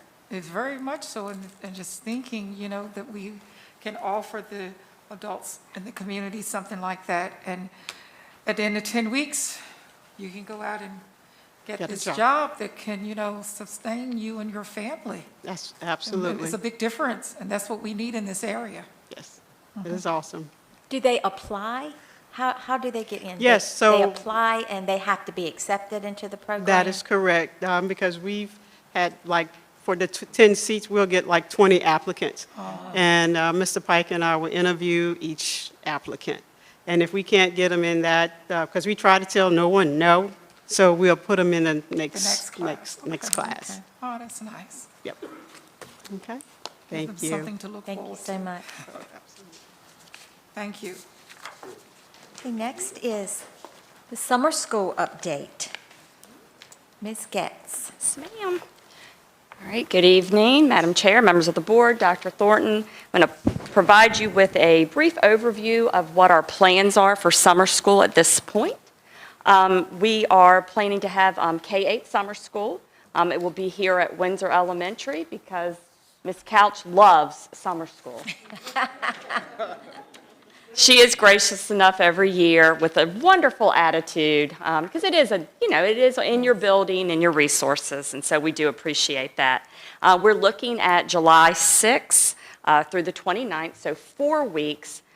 Traditionally, for the last several years, we've done 2 weeks, so we are looking at doubling it just for the mere fact of we know we have a lot of recovery to do. It'll be 8:30 to 12:30 for our students, so we will bring them in, feed them breakfast. They'll go through reading and math. We'll have a little bit of playtime, stretch, go outside, feed them lunch, send them home. We are looking at approximately 250 to 300 students. We are in the process of identifying students right now. We are working with the building principals to do that. We're using our STAR testing data, which we've just finished. We're using teacher recommendations. We will also use PALS once we do that to identify the students. What about ERLA? Yep, we use that as Early, well. Yep, all of those things. And depending on the levels, yes. Our we are looking to hire 2 reading specialists this year. That's a little different. We don't typically do that, but again, given the situation, we do want to utilize small reading groups and our reading specialists. We also are looking to have the computer program Freckle. This is a program that we are going to be using next school year for our Tier 2 and our Tier 3 students. So we are able to start using it this summer, and we'll be using that for math and reading. We were concerned, are we going to have teachers who are interested? And we do. We've already put out an interest, and we have teachers who are interested. We're looking maybe around 18 teachers, but we're still going to look at the numbers coming in and what we need. But right now, we're in the process of identifying, and then we will be reaching out and sending out invites to parents. We're going to do 1 round. Here's invites. Here's a deadline. And then we're going to do, if we don't hear from you, we're going to go to the next round of invites, because we really want to fill the slots. And traditionally, we've had a hard time filling slots. So we've invited a lot of students, but they don't always come. So that's why we're going to do a couple of rounds of invites, because we want to fill the slots this year. And we know there's a need. That's elementary. We're also working on a secondary high school summer school. Now, we have not done this for a number of years to do credit recovery. Students who have wanted credit recovery in the past several years, they have gone to a neighboring school division and used their summer school program. But because of the numbers that we are potentially looking at of students who are going to need to recover credit, we do want to plan for a high school summer school that will be at Windsor High School. So we're in the process. Again, that's kind of more last minute because kids have up until the end to complete their coursework. So we are waiting to see how many students, but we are moving forward with a plan. I just don't know how many students it might be right now. Questions? Yes, for the high school credit recovery program, will we provide transportation for those that need it? Yes, we will. Okay, thank you. Is this being funded with CARES money? We have some money. We budget summer Each school year? money every year. And we have a little bit of project graduation for secondary, but then the rest will become from CARES, yes. Is this program 4 weeks as well or 6 weeks? It's going to be 4 weeks. Same schedule? Yes, Okay, yes, thank ma'am, yes. When will the parents be notified if their child qualifies for the summer school? Yeah, that's going to be happening in the next week. We will be sending out invites next 2 weeks to send out the invites. So quickly, we're coming up on it. So is summer school totally in person? It is in person. We are looking at the option if a parent really does not want to send their child, we will allow them to use Freckle, that online program, but it will be done on their own, at their own pace. We will supply the login and we can supply the device if needed. So that will be an option. But the virtual student, the students who are 100% virtual, they're being tested as well as all the other in-person, and they can be invited to in-person summer school. Yes, that is correct. All right. Okay. That's my next question. Yes.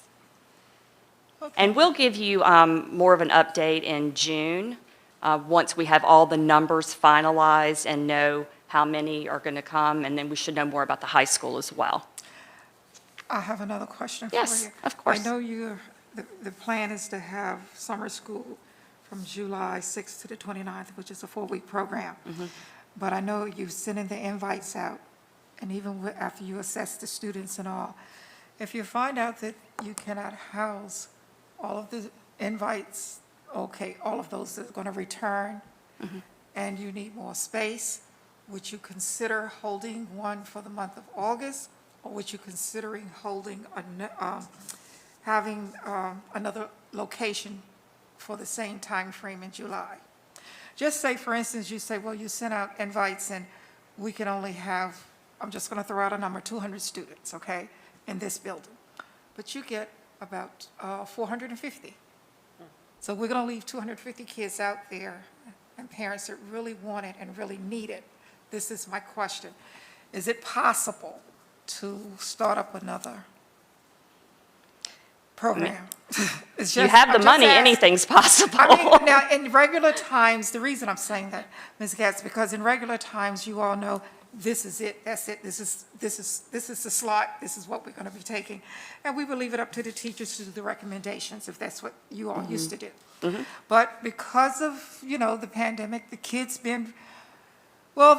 were forced into a situation, all of us were forced into a situation that we had no idea was going to happen. And parents were, at that point, they became teachers overnight, okay? Administrators and everything else for their child as far as educating them. So this is why I'm saying, maybe if we could have some type of leeway just for the one summer, just to see if there's a need. Because I would hate for a child to be left out there that really needs it, then come back to us in September, August, September, and they're behind, but the child that had that 4 weeks, they were able to catch up. We are definitely expanding our summer school program. Okay. We're already increasing the numbers. Okay. I mean, last year, I think we were 170. 70 students. 70 students. And so we're looking at 250 to 300 right now, so we've already, and again, we send out invites, but we don't get a lot of acceptance. Okay. I mean, parents don't necessarily want to do summer school. Now, this year may be different. We have had some interest, particularly from some of our special education parents. They have been interested in summer school. So I think we have a lot of slots. If we got to the point where we filled those and we had teachers, this building could certainly house it. So I don't think we would need to open up another All right. location. I was just, okay. All right, thank you. Yep, all righty. Thank you. Thank you, Ms. Getz. The next on the agenda is the 2021-2022 Special Education Annual Plan, second read.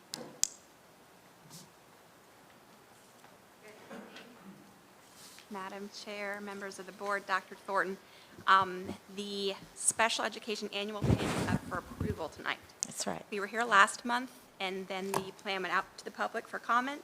No changes were made, so the last plan we submitted last month is the one you have in front of you guys tonight. If you have any questions, please let me know, but again, it's up for approval.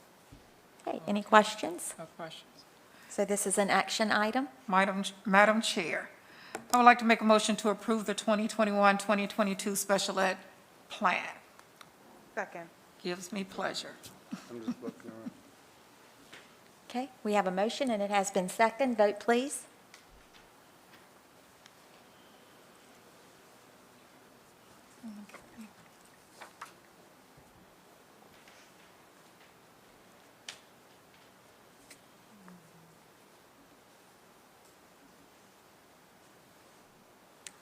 Motion carried. Thank you, Ms. Magner. Thank you. Ms. Magner, before you leave, I would like to thank you and your group, all of your SPED staff and all, for the wonderful job you all are doing with the students. And I know, I'm not going to say you have to do extra work, but you do. There's extra planning to execute your goals and objectives for all of the students, because you have to work individually. And you all are doing an excellent job, and thank you very much for that. Thank you. And the reason I'm doing it now, because you don't come up to us as often as some of the others, okay? Thank you.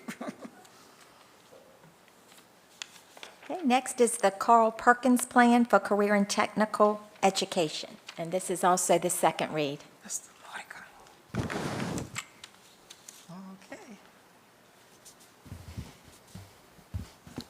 I don't know if it goes up that high, Mr. Mordecai. I don't know that it does. I don't know that it does, but I'm pretty loud, so. That one is a loud one. I think you're going to be fine with that one.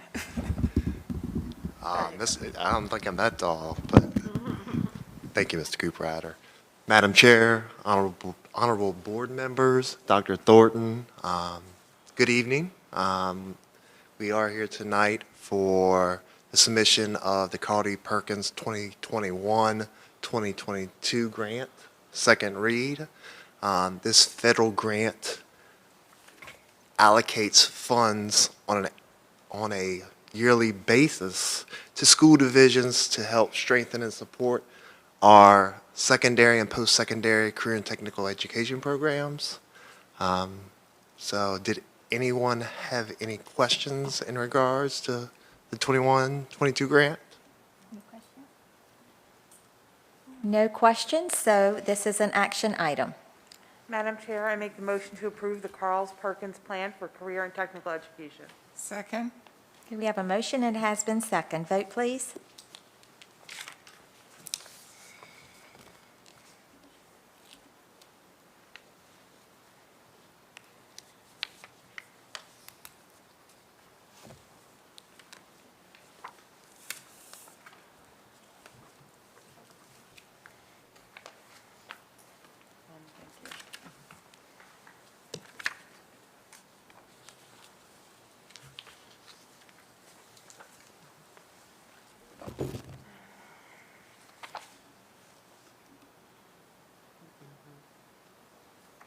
Okay, motion carried. Thank you. Mr. Mordecai. Okay, next on the agenda is the equity inclusion update. Yes, Madam Chair, I will be presenting the equity and inclusion update tonight. And I would like to share where we are in our equity and inclusion work and in our journey and why we are doing this work. We started this work long before the March shutdown from the pandemic over a year ago, with some of our leadership team attending summer trainings from our region in the Hampton Roads area. From this training came the initial equity audits, and we were unable to complete those at that time.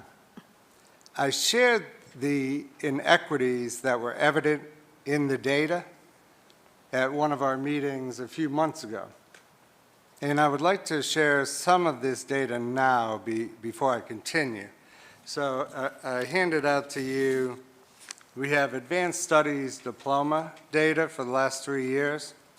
And these are students who receive an advanced studies diploma or a standards diploma. And you see on there in 2017 and 18, of the black students, 46% of our black students are getting an advanced studies diploma compared to 59% of our white students. In 2018-19, that number went from 43% of our black students to 62% of the white students. In our most recent year, 2019-20, 39% of our black students received an advanced studies diploma and 60% of our white students, which is just one indicator to show there is a decline of the number of advanced studies diploma with black students if you don't pay attention to equity. On the next sheet is the enrollment for our school division as of 4/21/2021. And you see in that the percentage of black students in our school division is 25%. And then on the bottom, if you look at some of the key areas where we have black students enrolled in certain programs, and this speaks to access. In our AP classes, only 10% of the students are black. In dual enrollment classes, 15% of our students are black. In middle school algebra, 18% are black, and in gifted education, 10% of the students are black. And again, the total black population is 25%. You're losing a lot of. The next set of data is discipline data, and this comes out of our systems. And it's broken down, as you can see there, elementary school, middle school, in-school suspension, short-term suspension, high school, the same thing, and you see the percentages. And if you look at the percentages in elementary school, even though our black student population is 25%, they make up 46% of the referrals. And in middle school, 38% of the referrals, and then in high school, 42% of the referrals. In the next sheet I want to share with you, this is a formula that is developed and used by the Virginia Department of Education. And what it does is score and compares how likely are you at risk of being suspended in school or out of school or any other sanction that may occur. And so if you look at the column of 1920, the risk ratio, and there's a chart on the bottom. The risk ratio says if you are at 1.0, you're of equal risk of getting suspended. Whether you're white, whether you are black, whether you are a special ed student, whether you are economically disadvantaged, if we have a score around 1, there's an equal chance you're going to be suspended. And 1.25 means you're at a 25% higher risk, And 1.5 means you're at a 50% higher risk of being suspended if you're in one of those categories. So if you look at that chart and then go to white students, you see their score is 0.5. So they're well below the equal risk. Then if you move to black students, they are at 2.48, which means they're well over 100% and 150% more likely to be suspended than a white student. If you look at special ed students, they're at 2.4. Our special ed population is way above and more likely to be suspended in school or out of school. Our economically disadvantaged students are at 1.9. These are all identifiers and achievement gaps that we look at for testing by the state. Well, we also look at them in these other areas, and you can see the inequities in every one of these subgroups.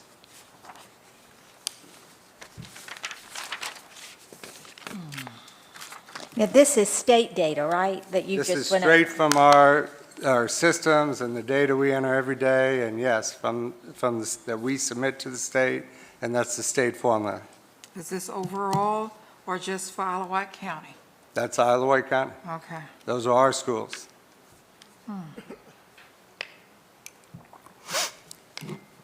So, I'm going to go back. So at that same meeting when I shared some of this data, I presented that we would be refocusing our efforts on equity and inclusion and putting together a strategic plan for our school division and conducting a more thorough equity audit in each of our schools. Since that time, we have hired an equity and inclusion coordinator, Ms. Kiana Cox-Jones, that has experience and expertise in this area to assist with this work. I need to make clear that the burden of this work does not lie on any one individual. We have been conducting training, or what I call courageous conversations about equity and inclusion that will assist us in examining the practices and policies that are in place in our school division to ensure that these practices are benefiting all students. The trainings have started with our school board, and I thank you for attending those, our executive team, and our principals. We have not reached the point of specific training yet with teachers and other staff. Our plan was to start with leadership because any work that we undertake that will improve outcomes and student achievement requires a collective understanding and commitment from all involved. We are using an equity-driven approach as we work to educate all of our children. We are focusing on equity-driven leadership that will assist our principals and their staff in accessing the supports needed for all children in their individual buildings. This will inform my leadership team of the needs of each school in order for us to support them with the resources and additional training they may need. At its core, we are doing this equity work to ensure that we are providing access, opportunity, and the appropriate supports for every child. Our core business is teaching and learning for every child. Let me give an example that may help people better understand this important work. Prior to this new word or this new language of equity, we have used words such as achievement gap. When discussing SOL scores, we have used identifiers such as white and black, economically disadvantaged, and special needs students for many years. In fact, for the last 20 years or more, we have been discussing the achievement gap without anyone getting too upset about any of these identifiers. We have been charged with closing the achievement gap for as long as I can remember. The reality is that the achievement gaps have not closed significantly for Black students, special education students, or economically disadvantaged students. We implement best practices, collect data, plan remediation, and discuss the importance of differentiating instruction, yet the gaps still exist. This brings us back to the question, do the practices and the policies we have in place meet the needs of all students in our school division? Examining our practices through an equity lens will allow us to find the barriers that exist that are preventing each individual student from becoming successful. That requires us as educators to seek additional training in education for ourselves. If anyone should understand that, it's an educator. And we have to have courageous conversations about the barriers that we do find and identify. Only then will we begin to understand what additional supports and resources that individual students may need to be successful. We have a good school division with good teachers, and we are fully accredited.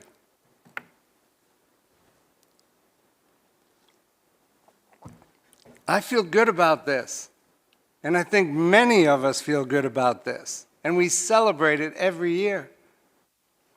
Unfortunately, that's not the case for everyone. I want you to understand that being fully accredited means 75% of our students are passing the test and feeling successful. And yes, that number changes depending whether it's history, science, math. It may be 85% in some areas or 90% in some areas, or right at 75 in others. But that leaves a percentage of students that are not achieving. Some of these students fall into the identifiers that I mentioned above, that the state uses to define the achievement gap areas. As we celebrate our overall successes, I want us to stop and think about how the student and the family of an economically disadvantaged student feels, or how the Black student feels, or how the special needs student feels when they do not have the same success. I want us to think how the student without any disabilities feels. How about the student that is economically advantaged and fails? And how about the white student who fails? How do they feel? What I'm trying to say is no matter how someone is identified, we cannot leave them behind.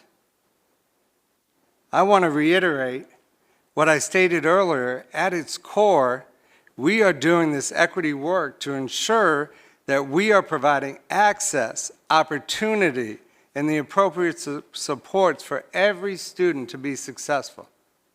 I have heard education is for all students for 30-some years. We're not achieving that. We've gotten better through the years, but we're still not achieving that. This is why I am focusing on the work of K-12 education as it relates to equity, i.e. the achievement gap data, discipline data, opportunity data. I understand the need to be cautious about diving too deeply into societal and political equity work issues. But at the same time, I understand there will be times where these two worlds intersect. We're living in some very troubling times. And recently, there was a series of incidents and one in our own community that cause the intersection between our K-12 work and society issues. I sent a letter to let families and students know that counselors and staff were here to listen if needed. My letter was trying to reiterate, we're just here to listen if our students are talking.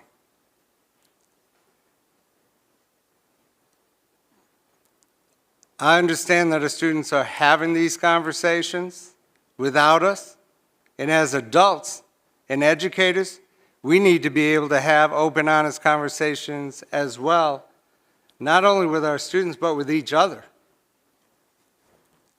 I have recently received some comments from educators and the community after sending out my message following the incident in Windsor, which coincided with several other incidences around the country. I also received comments from educators and community after the message that Ms. Kiana Cox-Jones sent out, that I read many times and approved to send out on district news to support our Black educators and staff specifically, and then to invite all staff with supports. Some individuals feel that we are calling them racist and that we are creating division and racism that did not exist in our county prior to introducing the need to address equity within our schools. I am not going to shame anyone or fault anyone while implementing equity in our school division. I personally am at a starting point where I believe educators are not racist. I'm at a starting point for myself that I am not a racist. For myself, I'm aware that I have biases from my lived experiences. I understand using words like bias is a scary concept to many people. I also understand already in my early stages of training that we all have biases. And biases are not bad. Biases make us all human. I further understand for myself that having conversations about equity and biases will enable me to understand my biases better and to be mindful of them as I make decisions. This work will allow me to become more empathetic with my fellow educators that I work with daily and with students that I am charged to serve. Most importantly, I understand that this hard work will make me a better educator. My job as superintendent of schools is to ensure that children feel safe, feel included, and have the supports and resources in place while preparing them for life after graduation. This is my why for equity and inclusion, training and conversations in our school division. I hope you have a better understanding tonight, and I hope everyone will join me in having courageous conversations with each other along the journey to support and educate all of our children here. Thank you. Thank you, Dr. Thornton.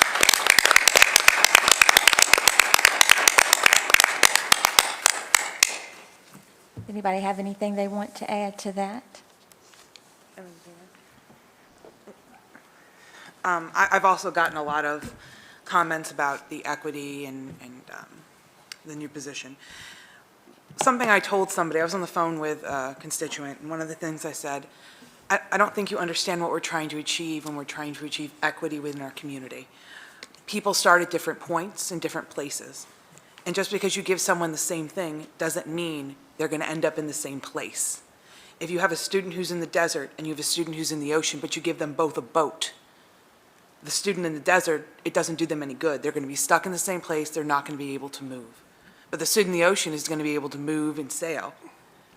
For that boat to be effective, we have to get that student to an equal place as that other student, and that's what equity is really about.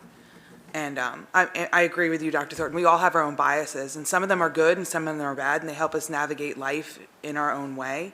But it's about removing those biases and helping people to understand other people, to achieve true empathy towards each other, for us to move forward as a county, as a society, so we can help and understand each other. I can't see how this isn't seen as a crucial piece to give our students that leg up overall in life going forward. All we're doing is improving their understanding of the world, improving their understanding of other people, and helping them have equal opportunities to move forward in life. And I think that is so important, and I'm so glad we are moving forward in this direction that we are going, and that we are able to spot when we have a problem and not just say, oh, well, that isn't a problem, and keep on moving it. We spotted a problem and we're fixing a problem. And I think that doing action is so important, and it sets a good example for our students also going forward. That if you see a problem, you work to fix the problem. Thank you. Madam Chair, I was just listening to Mrs. Hewlett and Dr. Thornton, thank you. And I would like to say what Mrs. Hewlett just said. You give those two students a boat, and one is in the water and one is in the desert, which we all know the desert is sand. The only thing we are trying to do as a board, and what Dr. Thornton is trying to do as the administrator, is to make sure that the student in the desert is eventually will get in the same place as a student in the water. The only thing we want to do is maybe show that student in the desert how to build a sail, because with a sail, he will be able to glide across the sand when the wind comes, okay? And that's all we're trying to do, is to get them to improvise some of the things that people throw at them in their life. They will be able to understand those things and put them in a category where they can go forward and continue to be successful. Thank you. I actually have something I'd also like to add on the topic of equity. So last week, I and a few other of the members of the student-led and student-founded equity committee at Windsor High School, who also examined some of the same data you're looking at tonight, last year, before the school shut down due to the pandemic, had the opportunity to meet with Ms. Jones and a few other members of our school leadership and our county leadership last week. And I have to admit, a lot of my friends going into the conversation were a bit scared of what it would look like. They were a bit scared of what they'd have to share. And going out of that conversation, they all reached out to me saying how much they finally felt heard for the first time in this crazy year where it's so hard for student voices to actually be heard. And the conversation just reminded me of the reason I'm up here. Student voices are the ones that need to be uplifted above everything, especially in this initiative. Because I've been given a boat stuck in the ocean my whole life, and I will admit it, but I know that my fellow students, not everyone has. Very. Madam Chair, if I can, I want to make sure everyone heard. Leah and her fellow students at Windsor High started a student-led equity committee before we did, Yes. before we started this work. So, very good. And I've heard you talk and others talk about courageous conversations, and I was reading something today, and there's another piece that I think is important to that. And the article talked about open hearts to each other's life experiences. So when we have the right heart, then that fosters a place to hear each other and connect to each other's experiences, which leads to what the article said. This isn't me creating this, but it said headspace. You know, once you've got the courageous conversations and you've connected with each other's life experiences, then that leads to headspace to develop ideas, and then that leads to your hands where you carry out the actions. So it's the heart, the head, and the hands. And I thought that just adds a little piece to everything that we've said. And I want to say that tonight when Mr. Williams came up here and he ended with, "I love you all." See, that's what it's all about. I don't know everything that each one of us has gone through, but the root of positive things happening is love. It's love. Well said.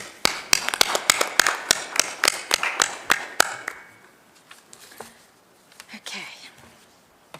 Next on the agenda is Return to Learn update.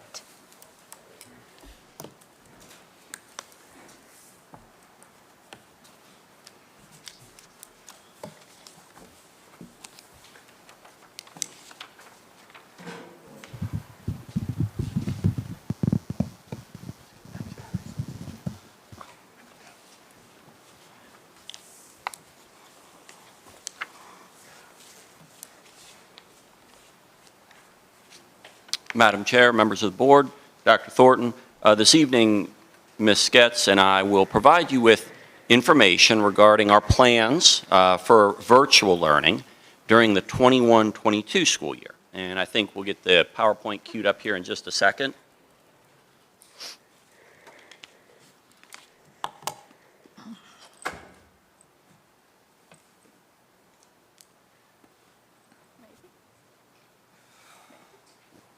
Brian, do we have the PowerPoint ready for the virtual learning? What else you got? That's it. Thank you. They're very busy doing numerous things. Thank you. Appreciate it. All right. So as we look towards the 21-22 school year, we definitely are already well underway in planning. And one of those components of the plan is for virtual learning. And as we're moving forward, we do plan to offer virtual learning as an alternative to in-person instruction, which obviously we're very hopeful will be 5 days a week. We are also looking at whether students are in person or families are choosing a virtual option, that they are really looking at it as a commitment and that there's continuity there. And we're going to work with our families on what that looks like. So I will state here, and we're going to go into much more detail as we go through the subsequent slides, but virtual learning will look very different next year than it does this year. Just a couple changes there, and we'll get into far more as we go through, but we're going to have an application process. There'll be a contract with very clear requirements for families to agree to for their children and for the students to agree to. Just one example that's up there on the tail end of that is that, for instance, for our elementary students, it won't just be a couple of days a week of synchronous real-time learning with their teacher. It'll be 5 days a week. And with that being synchronous synchronous learning with their teacher. So 2 different components to the plan. And what you can see here is that we're planning to create an in-house virtual school for students in grades K through 5. And Ms. Getz will share some details of that in a moment, but basically we're going to have Wight County school teachers assigned at the grade levels K through 5 to teach virtually. And then for our secondary students, those students and families who are interested in virtual learning, grades 6 through 12, they'll be enrolled in Virtual Virginia. And we'll be going through what that looks like in just a moment. Now I will say that as we look at both of these plans, know that a great deal went into informing these plans, looking at what we've been doing over the last year in virtual learning, feedback from our administrators, our teachers, our parents, and even our students on how things are going.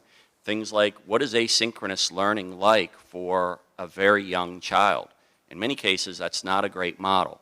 And also for our secondary students and teachers, the concept of concurrent instruction, where I have students in my classroom and then I have students who are virtual zooming in. We know there's great difficulties with that model. So a lot of that feedback went into the development of this plan.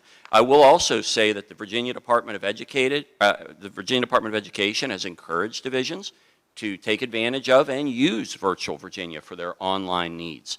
And also, we've done a great deal of collaboration, Dr. Thornton, myself, Ms. Getz, and all the members of our team, with other school divisions in our region and actually far beyond, to really look at what might virtual learning look like during the 21-22 school year. All right, before I dig into elementary, I do want to share a little bit about the virtual survey. This is not up here. I'm just going to share the information with you. So you may know that we sent out a survey last week for parents to sign up if they have interest in their students being virtual next year. I just want to give you a little overview of the numbers that came in for that. So about 550 students have expressed interest in virtual learning, K through 12. For K through 5, actually first through 5, we're looking at about 2 classes per grade level of virtual students. So we'd probably need to have 2 virtual teachers for each grade level, with the exception of kindergarten, and that's largely probably because a lot of those have not even enrolled yet or registered with us. For middle school and high school, it's about 370 students. So those are students we would be looking to use Virtual Virginia. And so the information that went out had details about what that might look like. It linked to Virtual Virginia because it's very important for parents to read what Virtual Virginia offers. And we'll talk about that more later. But it is important for parents to understand going into this what virtual is going to look like. It's not what it was this year. And so that needs to be understood clearly. We will be having information sessions at the schools before parents are actually asked to sign the contract. So that's coming. But I just wanted to give you an idea of the numbers, about 550 students who are interested in virtual learning. And just to, if I could, Susan, just to kind of put that into context of where we are right now we're around 30%, it might be a little over that, of our students are virtual learners, and the numbers that Susan just cited would put us at approximately 10% next year. And that's K through 12? Yes. Correct. And Correct. Did I hear you say that out of that 550, which is total K-12, 370 is middle school? Middle and high Middle together. and high, okay. Yep, secondary. So those would be the students using Virtual Virginia. Okay. So let's talk a little bit more about elementary, and then as you have questions, feel free to stop. So again, we are planning to have 5 days of virtual learning for elementary. We will be using our teachers for the elementary. We, as a division, as an educational institution, we do not recommend virtual learning for K-2. You know, these are foundational literacy skills, foundational math skills, and a lot of this is really hard to teach in kindergarten, first, and second. So it's not something that we recommend. However, we do recognize that due to health needs, some parents may need this as an option. So we are offering it as an option. Students in virtual learning will have core class instruction every single day. So there's not going to be the asynchronous. We also need parents to understand that the resource classes that they typically have had, that is going to be limited.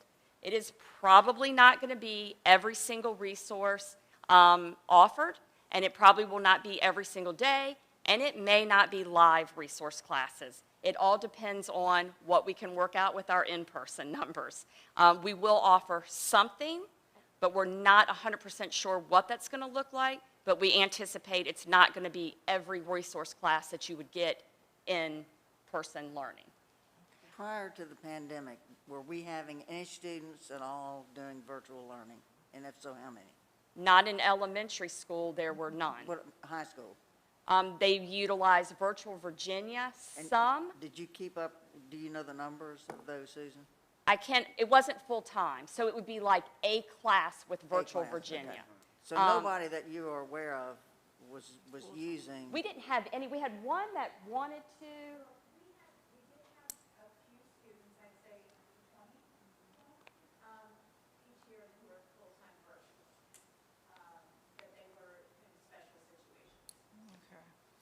But That's what I assumed. Yes, yes. But through Virtual Virginia full-time, we didn't have any last, So, but we do use it often for classes that we may not offer or we can't work it out in our schedule. And you're probably familiar with that, I think. Yeah. We are asking for a year-long commitment. One of the things we found this year, that consistency is very important. So having kids go back and forth, which our kids have this year, through choice of the parents. They've gone back and forth between virtual and in-person, not necessarily great. And we will be using Canvas as we have this year. That will be continued. And of course, students will receive an Wight County School issued technology device. As we also said, students will be attending classes Monday through Friday, and it will be on Zoom. And it's going to be regular school hours. Now, I know the first question is, so you mean they're going to be on Zoom from 9 to 3:50? Not exactly. We will allow breaks, of course, and the teacher will work with that schedule. But for the most part, we will be following school hours. We have to.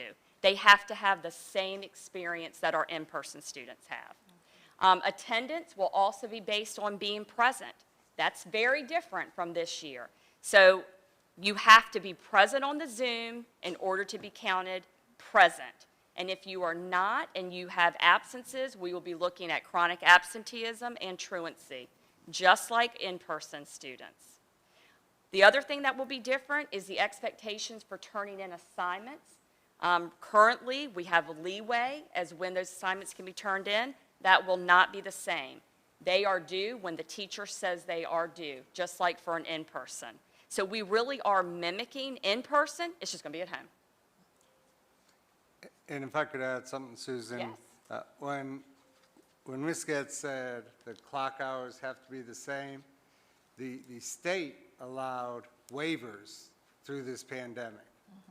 There are no longer waivers. So a student has to have the state-required clock hours, which is why they will be attending just like any other student all day long.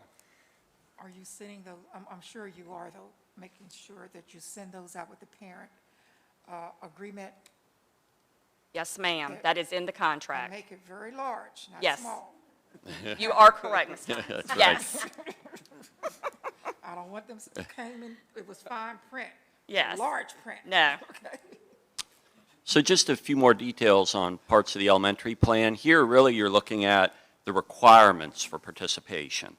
And, you know, as Ms. Tynes is saying, some of those things you want to make sure are very clear to everyone. And I think we've done that already, but we're going to continue to do that. Reliable, high-speed internet, obviously, is a must.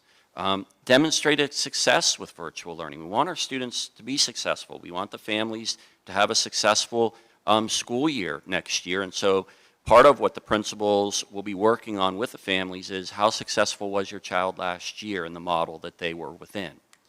Again, we're talking about that continuity with real commitment to the plan that they're in.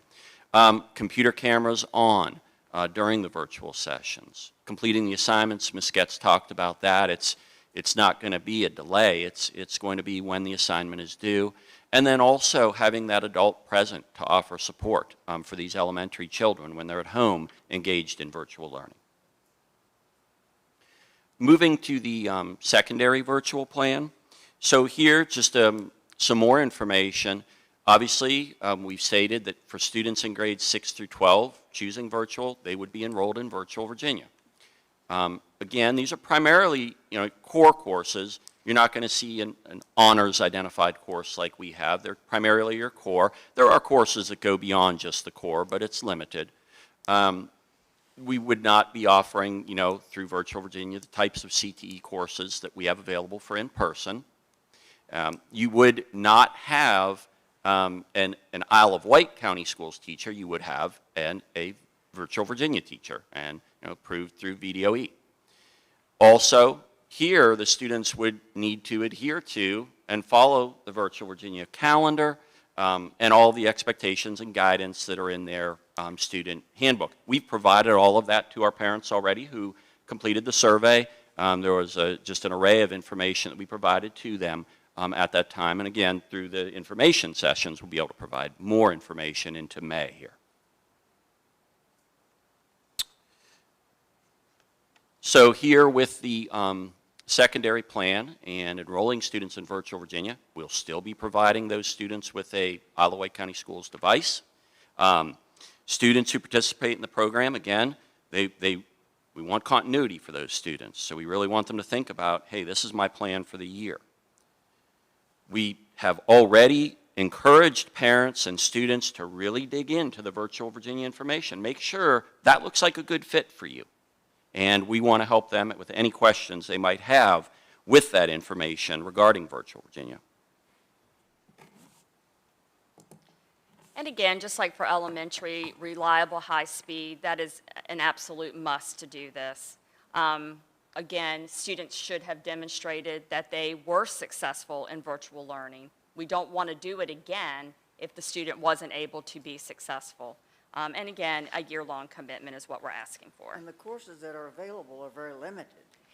Ms. Perkins, you're absolutely correct. So, you know, there are general courses, there are AP courses, there are not the honors courses.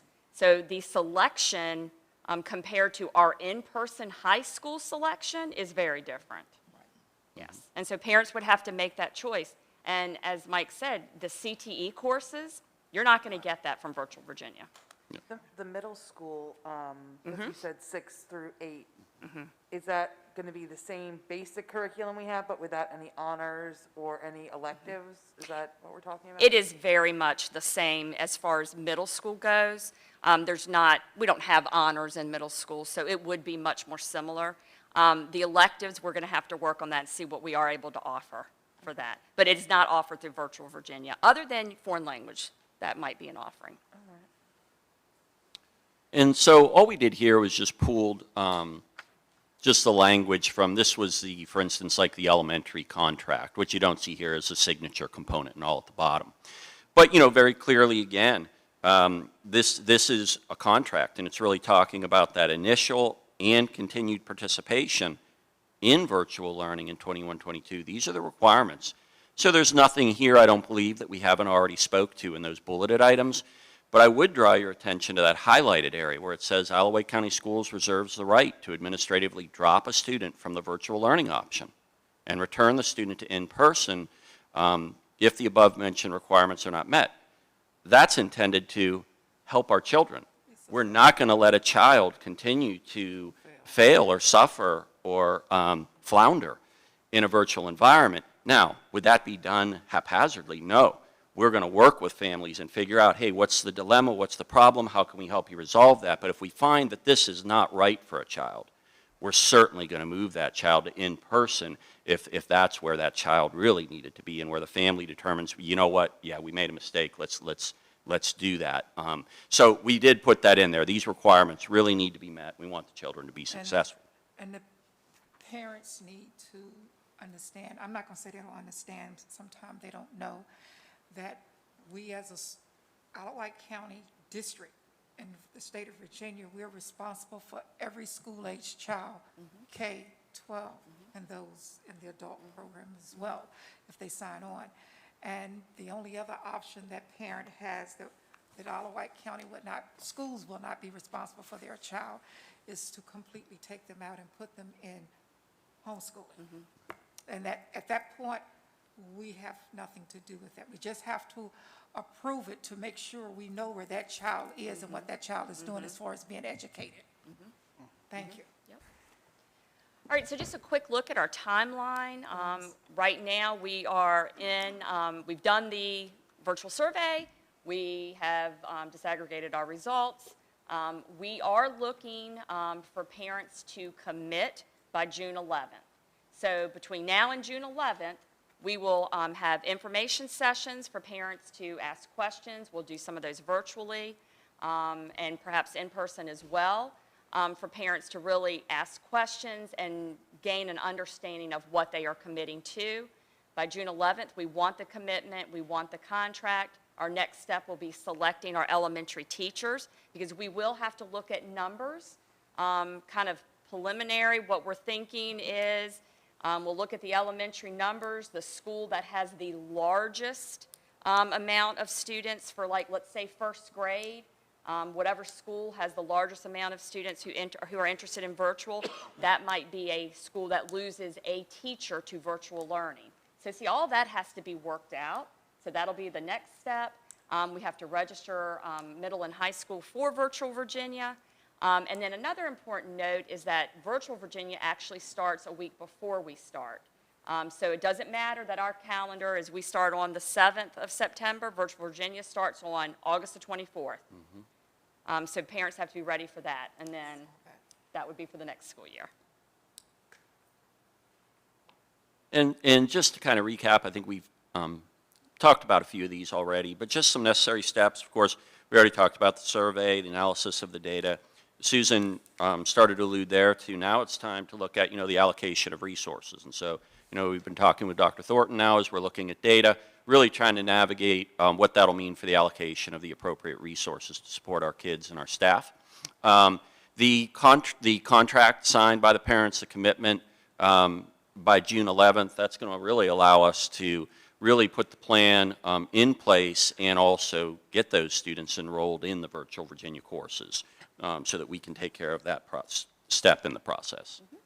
And we'd be happy to answer any other questions you may have. You answered already, thank you. All right, you're welcome. So will those students who are virtual students, will they be counted on our ADM? Correct. They will? Yes. Okay. Virtual Virginia and our in-house students, elementary.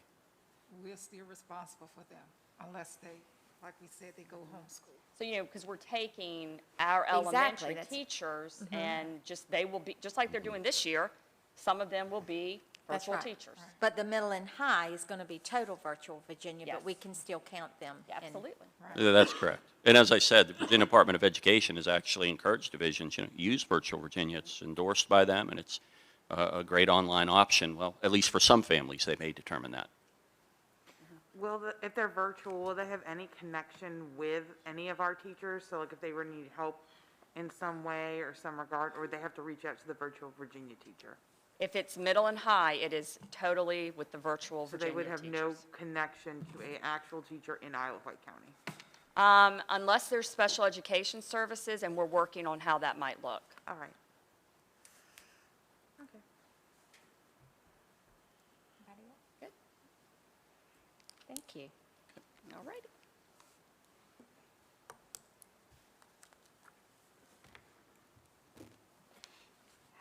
Okay, so now we are on action on our closed session items. We need a motion for Madam- our personnel report and addendum. Madam Chair, I make a motion to approve the personnel report and addendum as presented. Second.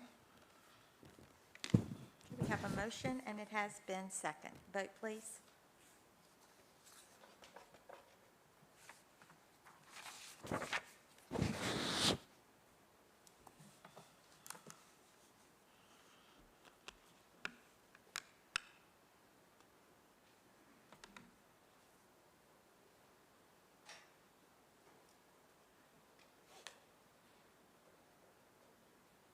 Okay, motion carried. Next on the agenda is the adoption of the consent agenda. Madam Chair, I would like to make a motion to approve the consent agenda as attached and presented. We have a motion. Do we have it second? Second. Okay, we have a motion, and it has been second. Vote, please. Can I get a verbal on this one, please? Yeah, so that's Ms. not on the Hewlett? agenda. Abstain. Ms. Tynes? Yes. Ms. Carr? Yes. Ms. Perkins? Aye. Mr. Wilson? Yes. Thank you. Okay, next on the agenda is policy updates and revisions. So 19.1 is policies for the second read. This is an action item, or is there any discussion? Any questions? Madam Chair. Are we, I'm sorry, go ahead. did we skip the, Did I? Yes, meeting minutes and. That was the one last I one. did That the was the verbal. consent agenda. Okay, Yeah, that was the all right, consent thank you. agenda. Thank you. Madam Chair, I make a motion to approve the second read policies. Second? I have a motion. It has been seconded. Vote, please.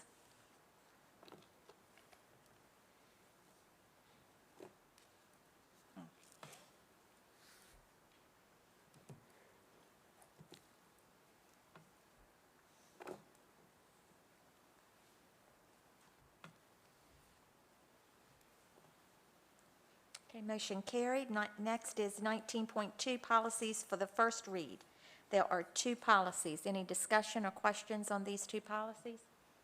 This is just information, okay?